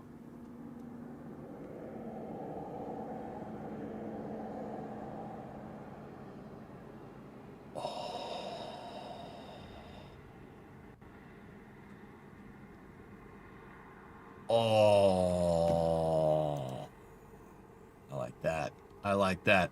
So, kit trucks, guys. If you release a knockdown kit for your car instead of releasing the whole car, you could basically bypass a ton of safety regulations and sell cars for cheap. But you have to advertise it as a kit car, and you have to send it out uncompleted. Now, it's the government, so that's a huge gray area. You could just put a tire on. Oh, it doesn't come with wheels. Put tires on. There you go, kit car. Like, if Toyota released a kit pickup truck, that would be really, really hard to not want. And I'm saying that as somebody that loves Ford pickup trucks. Most Fords don't come fully complete. Yeah. No seatbelt car. Yeah, it's got a seatbelt. It's got a lap belt, from what I can tell, Kim. Now, I'll be honest with you. You'd be out of your frigging mind to drive that around in Massachusetts. You would get killed if you tried to drive that on the highway. It would not end well for you. But as something like that you can tool around with, like around if you live in the city or something, not bad. The Fabmobile. It really, dude, it really is. Why do you guys suck at driving? I don't suck at driving. I don't suck at driving. I'm pretty damn good at it. Look at the crucible of failure that I had to learn how to drive in, dude. I'd drive in anything. Mutter, that's super cool, though, man. Neat. I kind of hope they don't, actually. Wouldn't want them stealing that one guy's thunder. The one that wants to manufacture Kit K trucks here in the U.S. Oh, yeah, Andy DiDeRossi. Yeah. Yeah, it might be, dude.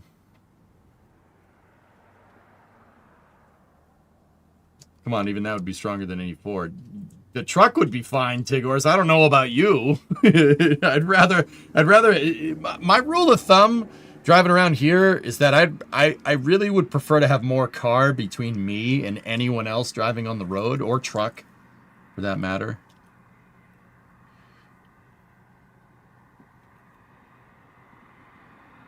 Is that vehicle fit for highway travel? Yeah, it's fine. There's a LeBaron. It's good to go. EJ drives nice and slow and use my hand. I don't use hand signals. I know how to, though. I want to see one of those pulling a Raptor around. Sawyer took over from Chris B. He's sleepy. Yep. That's my boy doing his thing. Launch one of those to the moon. You can make a Kerbal version of it, Akimi, if you want. You make a Kerbal version.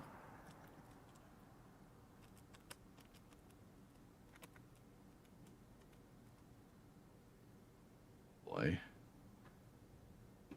Guys, I might refer everybody over to the NSF stuff for the static fire dudes. I'm just trying to take it easy for the rest of the week. If you don't, well, not if you don't mind. I need to take it easy for the rest of the week. I'm going to be very clear. That was a fun space news. Hodl. Yeah. Yeah.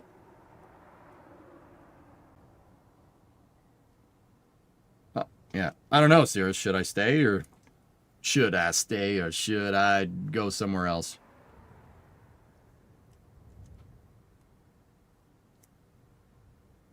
Your article. I seen a Hot Wheels 69 Charger Coronet, Dodge Coronet Super B. It's only a two-door though. Yeah. Yeah, Cirrus, I think I'll just leave it up to the ever competent, capable hands of Sawyer. Yeah, I'll just go watch NSF if you want to see more coverage. I'll link up Space Coast Live or the mainstream here. I'll link up SCL in the meantime. That was a fun, the cohort of co-hosts. That's right. That was a fun stream. I hope you guys enjoyed the Starship breakdown. Yeah. I'm just kind of taking it easy. I tried to go hard this week and it didn't work. Real life is just being a pain in the butt. So space is fantastic. We love space, LD. Oh, we celebrate the entire catalog here. So I hope you guys have a good night. Yeah, once again, NSF will keep going with the coverage of Blue Origin New Glenn potential static fire here in a second. I